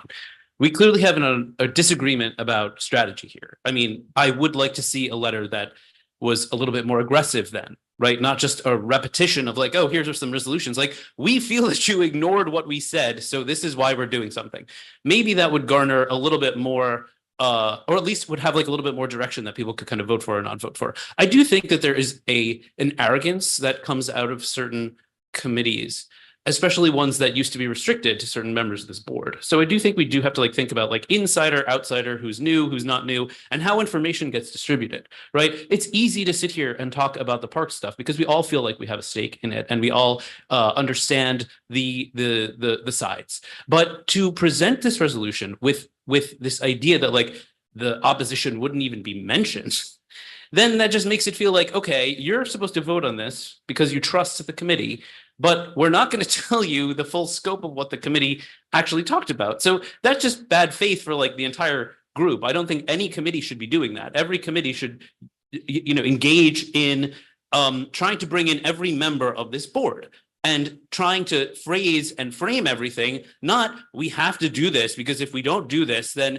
we're going to have some deadline or something, then you're just asking people to vote for something like at the point of some sort of gun. And it's I think that in itself is inappropriate. So, I mean, again, there's not much to oppose here. Probably, I think it might be better if all of us could reconsider some of these issues and come back at a later date, because there is an opportunity to do that at a later date. Obviously, that happens one way or the other here. But I do think that all of us should think, especially when we're coming at it from the perspective of I'm in this committee or I've done this work, not just that the doing of the work is such a huge, and obviously it's very important that we all do the work, but to burden or make other people feel guilty or I have to vote for something because work was done or because X or Y. I don't think it's fair to the other members of the board who are not on the committee to have it framed in the way that it has been framed. So I just think that's a little, it's just not the way we should do things. And the way we should do things is all the information should be explained as openly and plainly as possible so that the details don't come out in this bizarre back and forth about who was the opposition when it was only one person opposed. I really do think that if we had started with, here's why we have to do this, here's why someone said maybe we shouldn't, and we had a debate about, why don't we just wait a little bit longer and get together and do this kind of thing? The previous one of the previous sets of resolutions was about come to another meeting. Anyone here can come to that meeting and do that. That kind of attitude, I think, is far superior to our committee did a lot of work. Now I'm going to guilt you into it and you'd better trust me on what this is. I just don't think that's a good way to run the board. I don't necessarily vote against this, but I don't like the way this was presented. Thank you, Christopher. Comments? I would like to make a comment. Okay, we're gonna go to Kevin and then you can respond. Ditto to everything Christopher just said. I will vote for this because I want to advance the work of the committee and I respect the time that you all have put into it. But I raised that question because I didn't have all the information. And lo and behold, another person here gave us all the information. I just think it's, it wasn't the best way to present. Thank you. Thank you, Kevin. Go ahead, Nancy. Land Use Housing Zoning Committee meetings are always open. We answer everyone's questions. We give the opportunity for everyone to offer comments.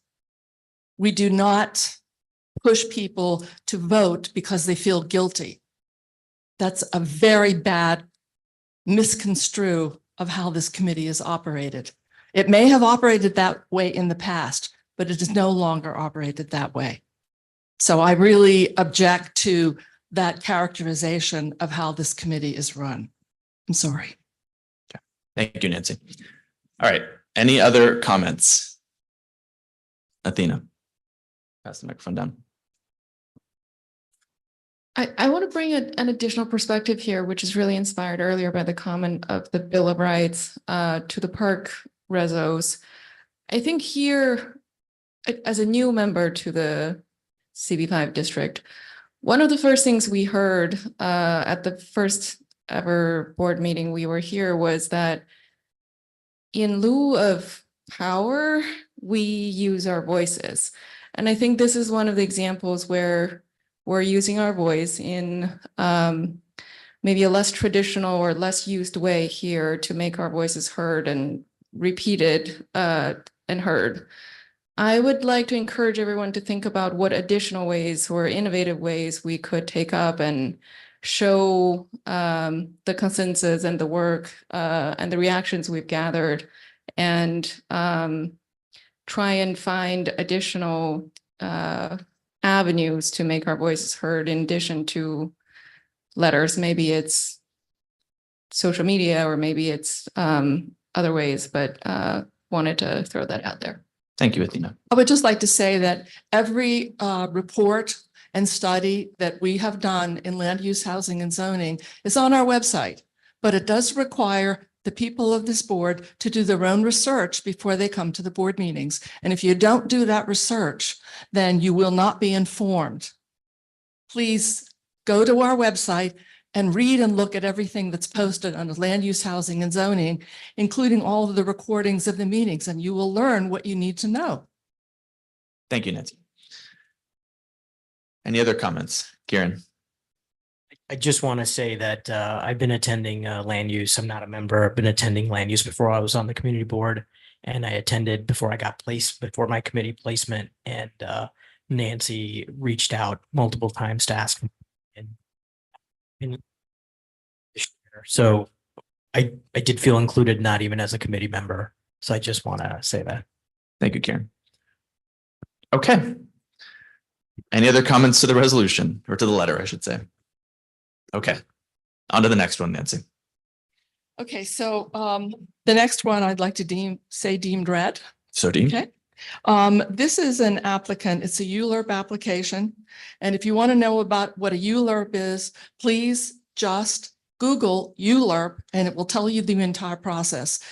I'm not going to go through what a ULURP is, but you can find everything online.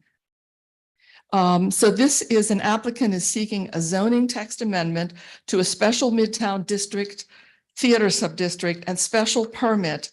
And what they're trying to do is they want to modify existing illuminated signage and add new illuminated signage at 1551 Broadway in Times Square, because they want to keep pace with the evolving digital landscape and the latest flexible LED illuminated signage technology. So again, you can go on to the recording of our meeting And you can see the presentation that was given to us and our comments on our deliberations. Everything is online. We had 12 approve, no one opposed, no abstain, and 4 were absent. Any conflicts? Any questions? Any comments? Okay, so that concludes our resolutions. So everyone should now take the next, I'll say 4 minutes. It's 8:56. By 9 p.m. Everyone, please put your votes in, and then we'll announce the results.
So if you're trying to vote and having trouble, specifically trouble with your connection, go see Josh.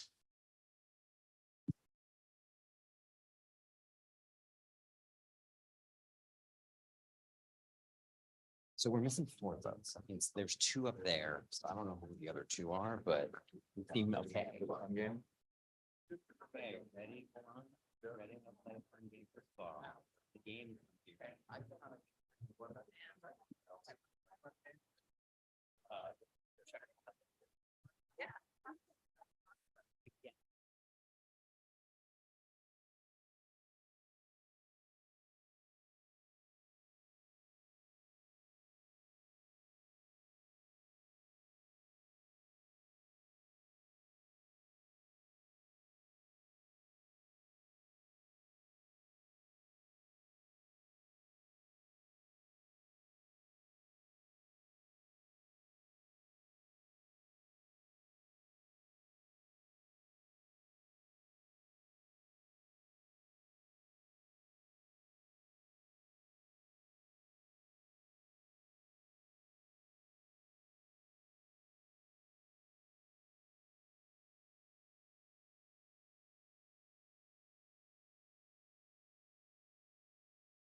Zona? Hey, Zona, I don't have a ballot from you. Did you vote? I did. Hold on, let me look again. But let me just try refilling it in real quick.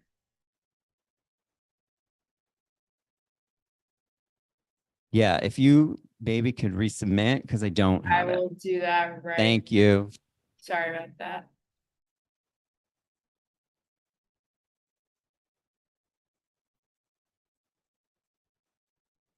Okay, should be in now, hopefully. Yep, we got it. Thank you. 10:38. Great.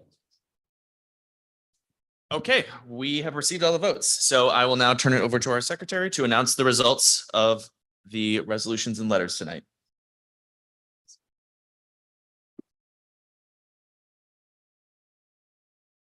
Nope, not at all.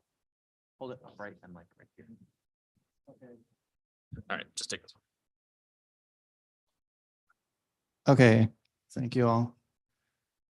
This is my first time announcing votes, so bear with me. Okay, so going through June 2025 minutes, 38 votes yes, no votes on no, abstain, etc. For 1619 Broadway application for a certificate of appropriateness, we had 36 yes votes, 1 abstain, 1 absent.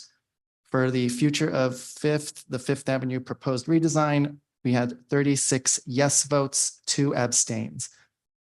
For the letter on the holiday market fire plans, we have 37 yes votes, 1 abstain.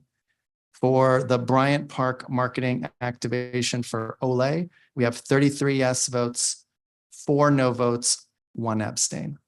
For the Bryant Park marketing activation for Amazon Prime, we have 28 yes votes, 9 no votes, and 1 abstain. For the Madison Square Park Conservancy IBM US Open marketing activation, we have 37 yes votes and 1 abstain. For the letter on DCP's Manhattan Plan for Housing, 32 yes votes, 3 no's, 2 abstains, 1 absent. For 1551 Broadway signage, text amendment and special permit, 36 yes votes, 1 abstain, 1 absent.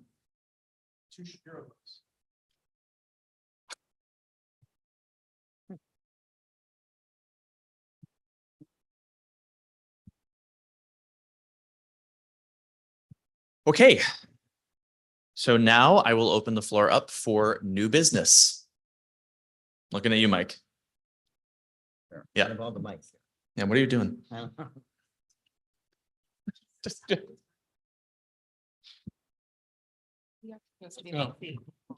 Can we please, new business, just buy new, Literally. buy new mic. This thing, the worst ever. Hello? Yes. So buy new microphones. And then the second point I want to make real quick is, look, I'm fine if an elected comes and zooms into the call. Like, it was really great that council member Brewster came here and spoke to us. But if we have somebody from their staff, Brewer, sorry. Thank you for coming in. If we have somebody from their staff that's going to zoom in, they should be here instead. I don't know if this is a post-COVID thing, but to have some junior person zoom in, they can't even take the time and effort to show up. Like, we show up. So like, they should at least have somebody in their office. I'm totally fine with elected zooming in, but we should really cut the line there. Thank you. Thank you. Mike, go ahead. Yes, I just wanted to make sure that everybody knows that there is a way to see the tennis matches for free. If you didn't know it, the week before the finals begin on TV, you can go on the 7 train, get off at Willis Point and walk to your right, and you can just walk in, just don't have a heavy backpack with you, and it's free 5 days or 4 days before the matches, those of you who didn't know. Secondly, write that down. Secondly, I will be doing my free Garment District tour on the 23rd of July. Now, for those of you who don't know, about the Gilded, there's a TV show with the Gilded Age, and they're talking about this new opera house. It's on my tour. You can see the place where that opera house is and a lot of other good stuff. Please join my tour. It's free. And if you're not happy, Double your money back. double your money back. Exactly. Thank you. Thank you, Mike. Any other new business? Okay, thank you, everyone. Next, we have the public session. Are there any speakers either in the room or online who would like to speak? As a reminder, at this time, any comment should be about a topic that was not covered during the meeting and that they did not speak to the board about during the public hearing. If you would like to speak, please raise your hand to be recognized either in person or virtually. Seeing none. Just checking online. Okay, seeing none. Okay, so next we have so don't pack up quite yet because we are going to have an executive session to discuss matters related to personnel and hiring. May I have a motion to enter an executive session?